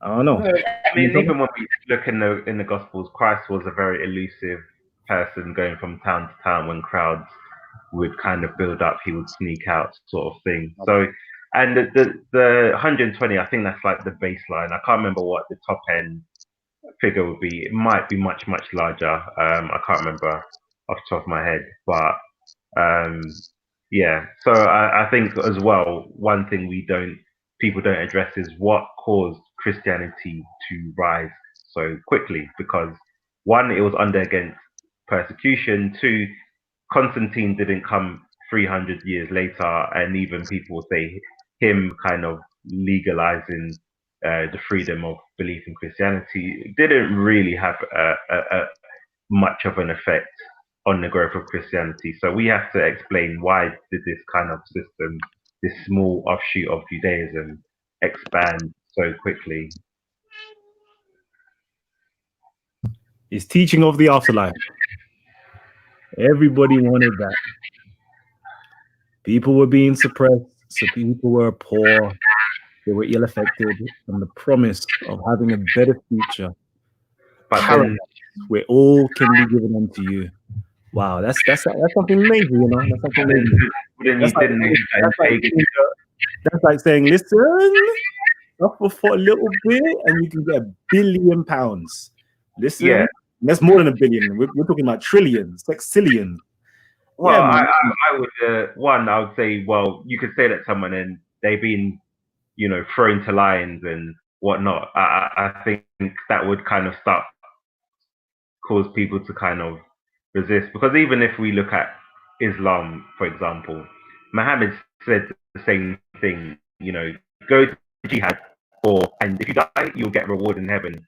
And if you survive, you'll get the booty. But Islam had to spread by the sword. Muhammad died, you had the war of the apostate. But when Christ died, you see Christianity kind of growing exponentially. So, just in like for like with another big religion, it was like Islam kind of had to even still expand through, by the sword, whereas, and it had that same offer of, getting a reward in heaven. All right. Very soon, right? Very soon, family tree. As I always do, I want to start bringing out the untold Christian stories. Can't wait for that. Let me know, family tree, if you lot are going to be interested in hearing the untold stories of Christianity, the Christianity that never, won out, should I say? Because the story or the history or stories are told by the victor. We're going to start telling you the stories of the not so victorious individuals, the Christianity that preceded the Christianity today. Of course, we have the Orthodox Christianity, which could be likened to the Salafist movement. And then you have the other form of Christianity that is known as the heretical Christianity by the Orthodoxy. We're going to start going into those types of Christianity. We're going to start going into the Gnostic version of Christianity and see how it vastly differs from the Christianity that we know today. And let's see. Yeah, someone says, what happened to the Kemet Jesus, Callum? Yeah, we're going to start speaking about the Kemetic Jesus. And when I say the Kemetic Jesus, please do not get my words mixed up of ancient Kemet. We're talking about the Egyptian word or the Egyptian word for Egypt, which is Kemet. So we're going to speak about the Egyptian Jesus or the Egyptian Messiah. Okay, we're going to start speaking on that. That's something that's never really touched upon. I have yet today heard any Jew, Christian, Muslim, atheist, or even someone in academia speak about the Egyptian Messiah or even an Egyptian Jesus. So yeah, we'll speak on that. Don't worry about that. We'll get into it. You let us know when and where. We'll start providing that knowledge. The ish that you don't hear anywhere else but on Titans TV. Come on, family. Come on. Coachy, sir, anybody wants to chime in? No, and I just also add, I think as well for the growth of Christianity, I think because obviously in the last discussion we had, we talked about the expectation of the Jews, and I think what was convincing to people was the fulfillment of Christ fulfilling certain things in the Old Testament. So obviously I touched upon the Isaiah 53 and Psalm 22 talking about a crucifixion, and there are timelines for when the Messiah was supposed to arrive as well, because even when you look at some of the rabbinical views, they say the timeline for the Messiah has now passed. So they were aware of a timeline. Obviously, the Christians will argue it was Christ, but it's evidence that they knew that a Messiah was supposed to arrive like within a certain time frame, and Christ fulfills certain things from the Old Testament, like he was from the line of David, a branch from there's prophecies that talk about Christ. There's even prophecies that actually mention the name of what he would be called as well. I think it's in Zechariah where there's a high priest called Yeshua. I forgot his surname. So his name was Yeshua as well, and God says, "You will be a sign. You and your friends are a sign." So he was a high priest, and under the Mosaic law, you couldn't be a king, crowned a king. So that sign was of Christ, who was going to be the Messianic king and a new high priest. And by coincidence, well, he shares the same name. So these are things that would have convinced the early Christians, because even when you see Christ after the resurrection, he kind of shows his disciples, he guides them through scripture regarding all the things concerning himself. So I think a lot of things in the Bible were kind of written, but they were hidden in plain sight. So a lot of things were only able to be deciphered retrospectively. So once Christ had fulfilled something, then it'd be like, yo, look at that passage that says X, Y, and Z. Like he fulfilled that, you know. So it talks about, I think, in Isaiah they'll cast lots. In Psalms they'll cast lots for his garments, and we see in the Gospels that they cast lots for his garments. So if someone pulls out a Bible and shows you like the Old Testament at that time and says, look, it says this very same thing, how do you explain that? No one's not going to have an answer. They'll have to affirm that, yes, this is some sort of divine prediction about this passage fulfills the criteria. All right. Real quickly.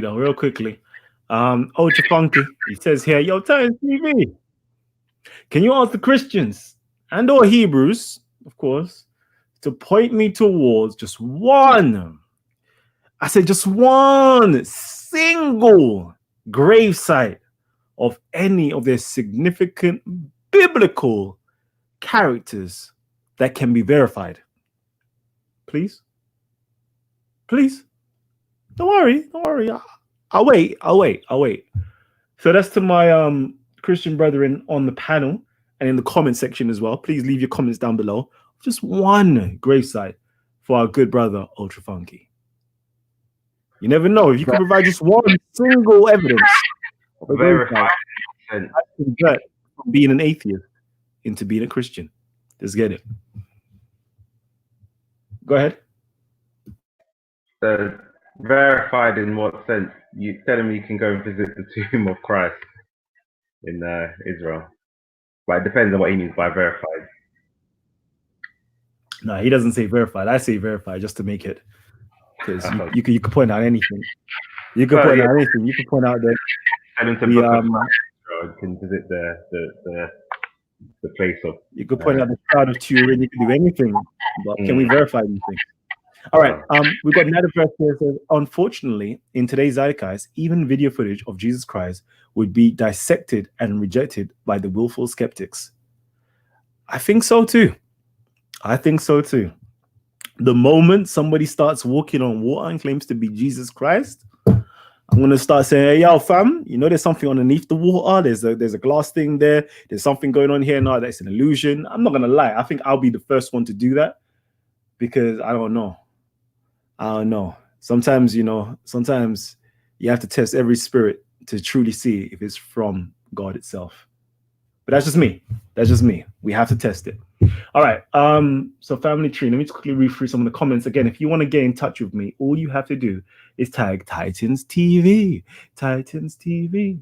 Black P says there was not a Kemetic Jesus. That is deception. There was a Greek Serapis in Egypt. Yeah, there was a Greek Serapis in Egypt. But Kemetic Jesus, yet again, we're talking about. Let me say it like this, right? There was. I think I brought it up like already. Do I have to bring it up again? I think I'm gonna have to bring it up again. Just so we have clarification. Just so we have clarification. Messiah. There you go. We always like to be clear, so nobody doesn't take my words and run away with it. Okay, so again, we said before on the last show that there was, in Jewish eschatology, listen, this is not me making this up, all you have to do is simply go onto Wikipedia. You can go elsewhere, you can find this, but Wikipedia is going to be the simple man's thing, and just do a simple search, Messiah ben Yosef, okay? And in Jewish eschatology, there is supposed to be a Jewish Messiah coming from the tribe of Ephraim, which is a descendant of Joseph, okay? Now, if anybody knows who Joseph was, if anybody who knows who Ephraim was, you will know that Joseph was the vizier in Egypt. Joseph had an Egyptian name, supposedly given to him by the Pharaoh himself. Joseph had an Egyptian wife who was the daughter of the priesthood of On or Heliopolis. Joseph had sexual relations with his wife and produced Egypto-Israelite children. This same Joseph had two children, Ephraim and Manasseh. Funnily enough, another individual by the name of Jesus, real name Yehoshua or Joshua, was conceived via the line of Ephraim. And he was the son of Nun. And he was the one who continued the prophetic mission of Moses himself after he passed away. Shouts out to a man like Joshua. Now, all these individuals are of Egyptian heritage. And there is a prophecy of an Egyptian Messiah to come. In fact,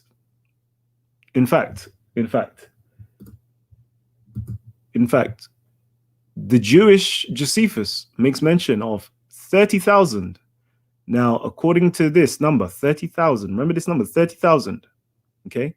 Jews followed an Egyptian prophet, an Egyptian Messiah.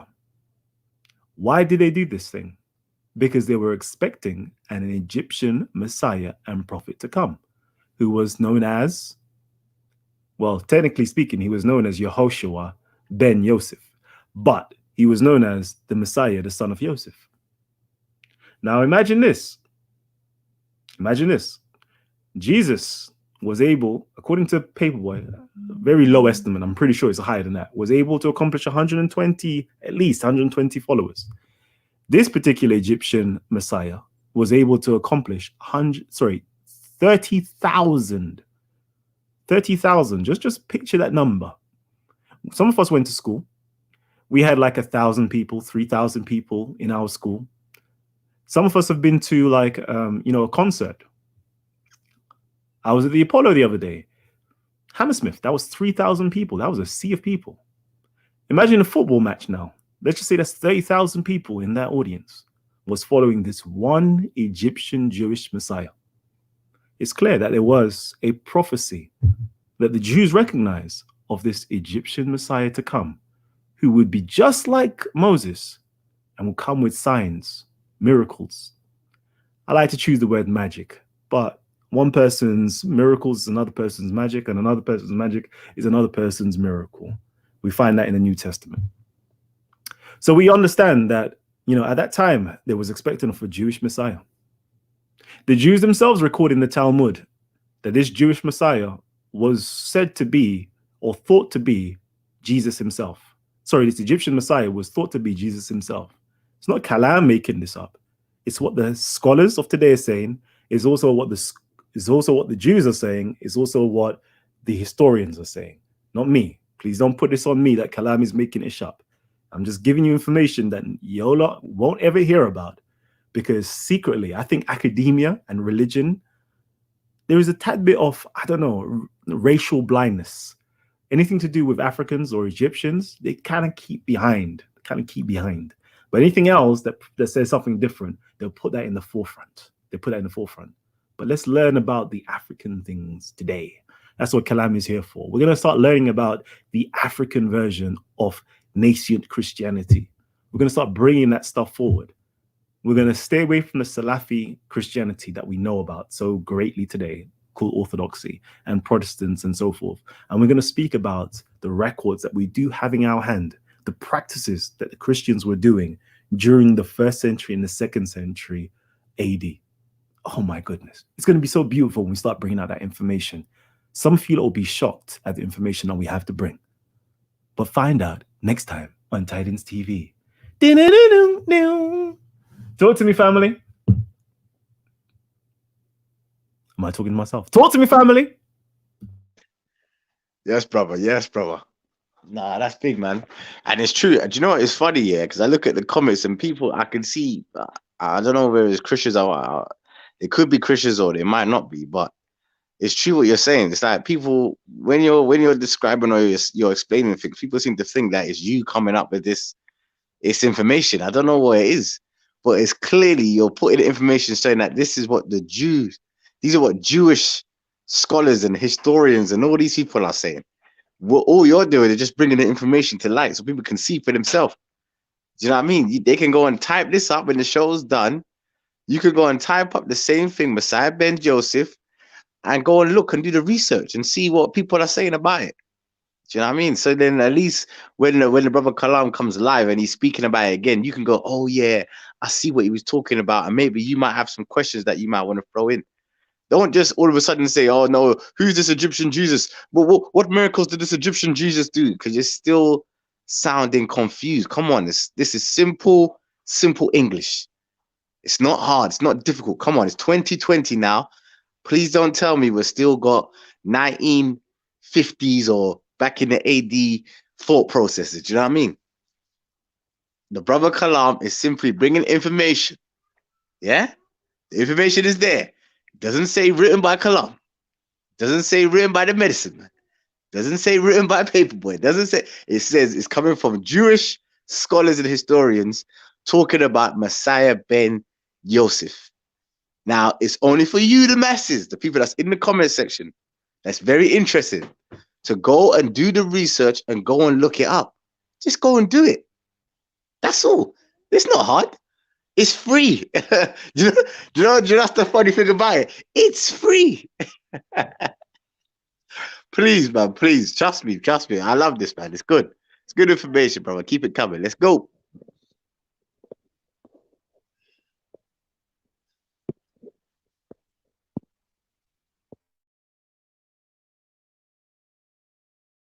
I think your mic's on mute, bro. Snapsicles. Yeah.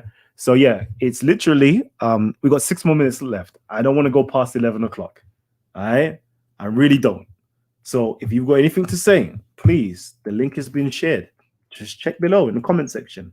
All right, the live chat section. You can find the link to come on. If you've got something to say, please come on and say it. All right. If you've got anything that you would like to type out for me to read out, all you have to do is do what the good brother Ultra Funky does. Drop us some money, baby. Super chatters, where you at?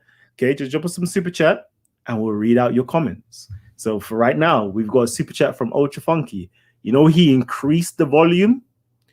When I say increase the volume, he increased the size of the super chat because he knows I'm going to find difficulties in reading this out because I don't want to offend nobody. But because he did, I'm going to have to read it out. This is not my words. This is Ultra Funky's words. And he says here, Jesus, the Jewish zombie god, who is his own omnipotent, omnipresent father, who sacrificed himself to himself to act as a loophole for laws he created? Go ahead, pull another one. Yeah, you thought we was born yesterday, didn't you? Okay, that was parenthesis by me just to add to the point he's trying to make. But yeah, so that's our good brother. If you would like to combat that, all right, please drop us a super chat. Well, I'm also accepting. Hold on, Paperboy. Hold on. I'm also acceptant of tagging of Titans TV. So all you simply have to do, if you don't have the bank balance or the long enough pockets as Ultra Funky does, all you simply have to do is tag Titans TV and drop a comment, and I will highlight it and bring it up for the whole world to see. It's that simple. It's not hard. Yet again. All right, go ahead, Paperboy. No, it's also it was just a comment because I remember Ultra Funky earlier on saying about he read immoral things or things that he felt were wrong in the Bible, but as an atheist, he would then have to establish what his definition of objective morality is. Because I didn't understand why he used that as a criteria. I mean, you can drop that in the comments, but what is your standard for morality as an atheist?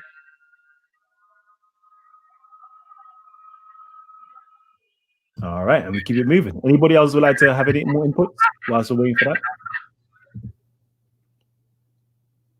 Apologist Elijah, talk to me, fam. Hannibal. Yeah, fam. I just wanted to say something.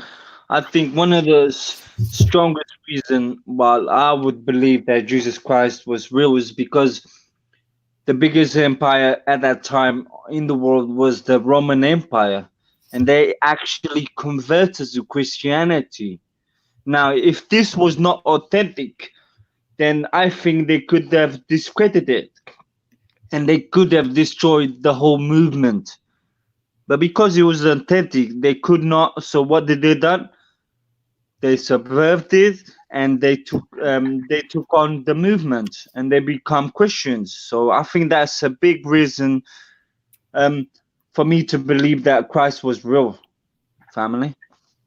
All right. Cool. Yeah. I was just going to say the reason I believe that Christ is real is because it's not Roman Empire, but don't forget Roman Empire crucified Christ Jesus. I believe that Christ is real is because of Ethiopia. It was Ethiopia, because if you read Acts chapter 8, it talks about the Ethiopian who got saved by Philip. So it's called Ethiopia because Ethiopia, that's why people like to say Christianity came from Europe. No, Christianity came mostly in the Middle East, Africa. That's where it first colonized. It grew up. That's why it wasn't popular until Paul. It was Paul who brought up Christianity. That's why we start. That's why Christ became real. That's why Christ is real. It was because of Ethiopia. That's why I believe that Christ is real. Because Christianity is mostly an African nation, a Middle East nation. That's what. All right. And since we're going to close down very soon, I've got a question that I may have to open up for the next show. I want to know, okay, because I remember we brought up certain things like the infancy gospel of Thomas, all these things here, right? I want to know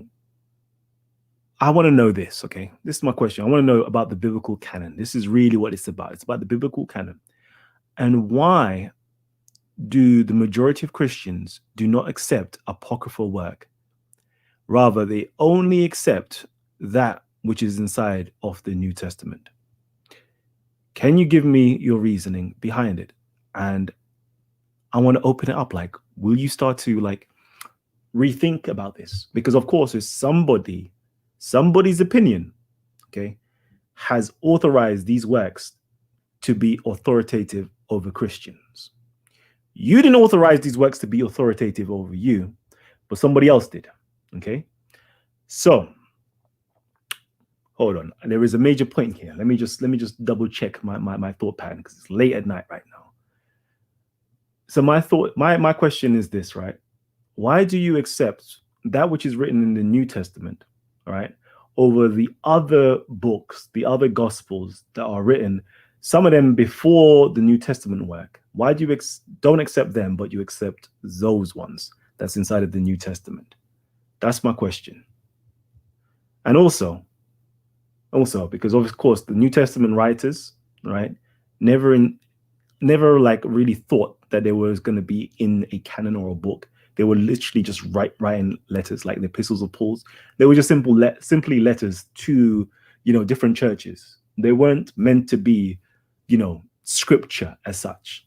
They weren't supposed to be scripture as such, just simply letters, like me writing a letter to Gabs right now about certain things that's going on in Speaker's Corner, and how certain, individuals who are supposed to be truth seekers are going on, and the ways they're like, but it wasn't supposed to be a scripture as such. So I want to know, like, why do you accept these as scripture, but not the others? Why do you accept the canon of today? Paperboy, that's to you. Yeah, it's a kind of long one, but I would say, for example, like the Gospels, none of the early Christian community ever doubted the veracity of it. It was never called into question.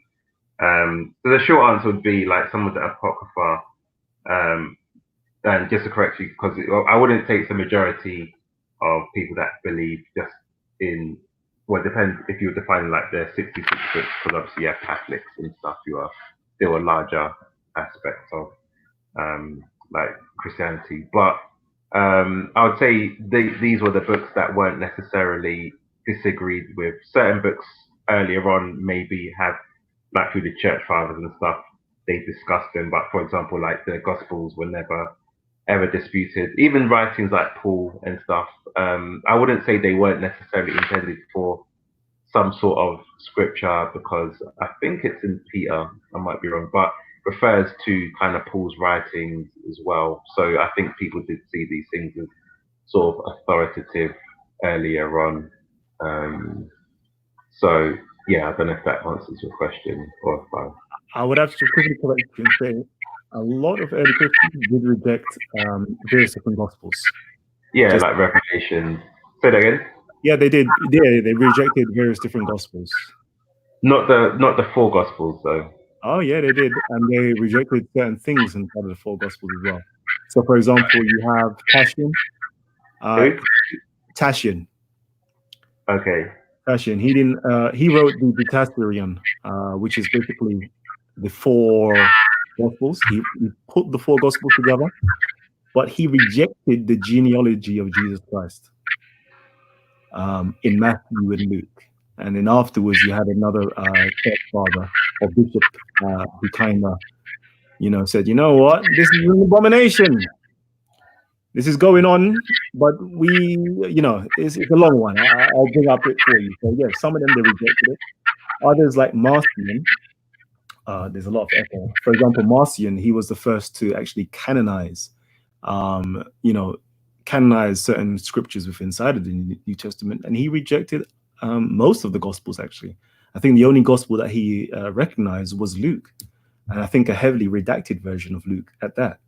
So yeah, not all Christians or early Christians actually accepted the Gospels. And they also had various different versions of the Gospels. And of course, the Gospels is coming from a oral tradition. So most early churches as such, like early nascent churches, like house churches, they never actually had a written gospel. They just simply had the oral traditions, or the sayings of Jesus Christ, or the passions of Jesus Christ, or the signs or the miracles of Jesus Christ. So it's not, as monolithic that they all agreed on the same thing. Early Christianity was very diverse, and there wasn't this four gospels as it kind of became in the 3rd, 4th century. Well, I mean, I think we see that the Gospels were kind of written in different places. So the early Christians wouldn't have necessarily have had the four Gospels. They would have just had a specific one because of where it was written, and then kind of later on it's kind of grouped together. And that's what I mean. The reason why I say it wasn't like, for example, especially who it was attributed to, because one of the things that people will say is like, if you, for example, had the book of Matthew, you wouldn't go somewhere else and it's called the book of Kalam or something, like people attributed to the same people. So there was this sense of consistency, especially within the four, well, primarily the four Gospels. I can look into the aspects of what you commented on, but I think the general Christian community in general, or majority, had no issue with kind of attributing it to, like, attesting its authenticity. So, for example, do you remember the story that I read out about Jesus being taught? Yeah. Do you remember? No? What do you think? Is that a story that should be accepted or rejected, in your opinion? Say that again. That story that I read out, is that story, is that an account, an oral account that should be rejected or accepted? Where he said he was the Alpha, explaining the Alpha and Omega. Yeah. Oh yeah, I think a lot of the reason why some things were rejected is because they kind of went against the teachings of what the kind of Gospels were proclaiming. So let's say on a theological level, like some of the gospel, like, well, some of the writings, well, some were written by Gnostics and stuff like that. But for example, like the book of Hebrews, they don't really know. Some attribute it to Paul, but some will say the author is anonymous. But the reason why it's kind of included is because it kind of aligns with the biblical theology, you know, whereas certain things will say something at odds with what's in the Gospels, and that's kind of a methodology of rejecting its kind of authenticity as well.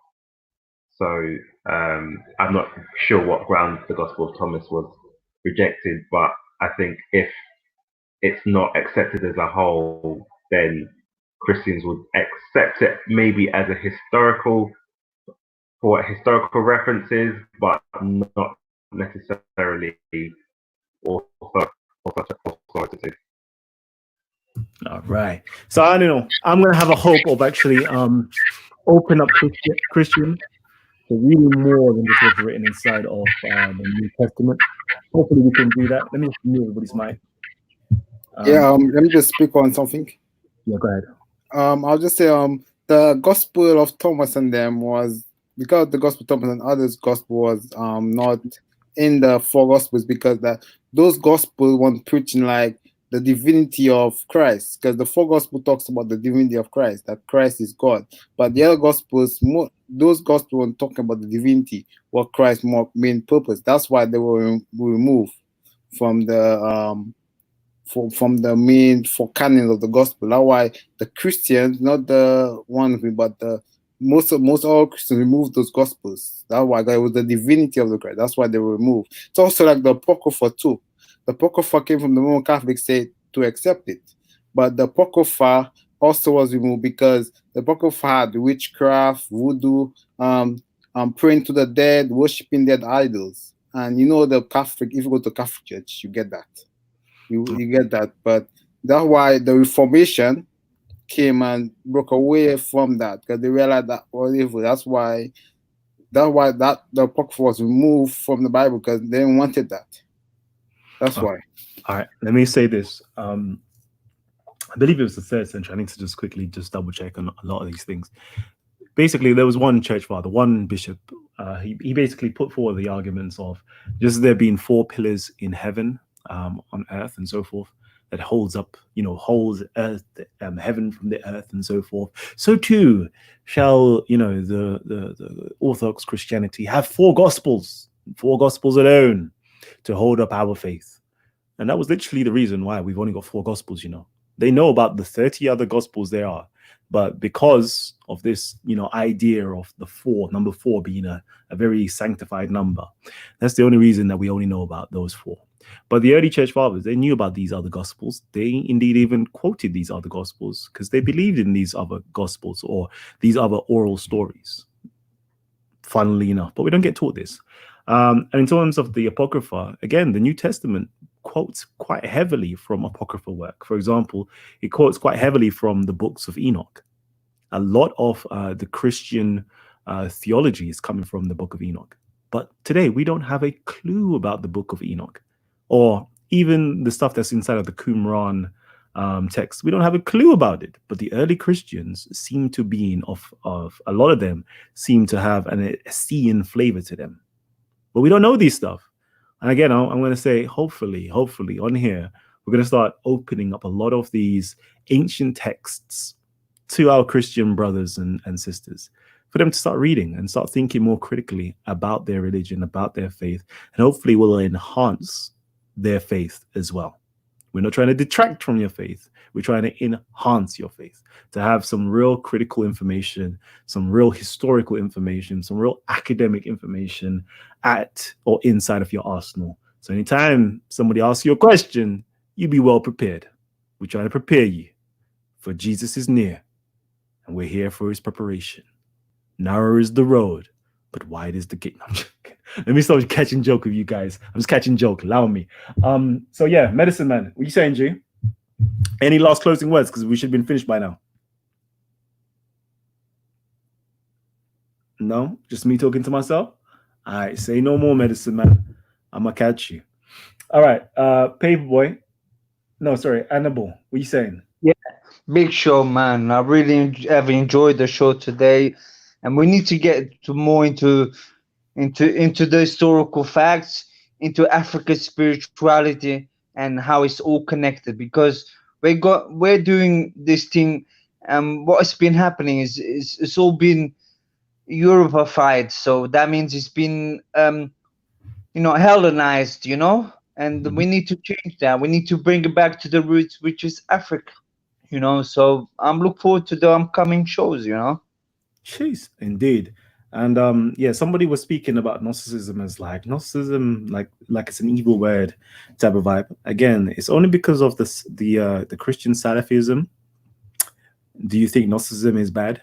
Okay, there is actually, prior to there, let me just put this: in early Christianity, what you classify as Gnosticism was the prevalent version of Christianity before what we know as Orthodox Christianity, the Salafist version of Christianity, took over. Most people don't know that.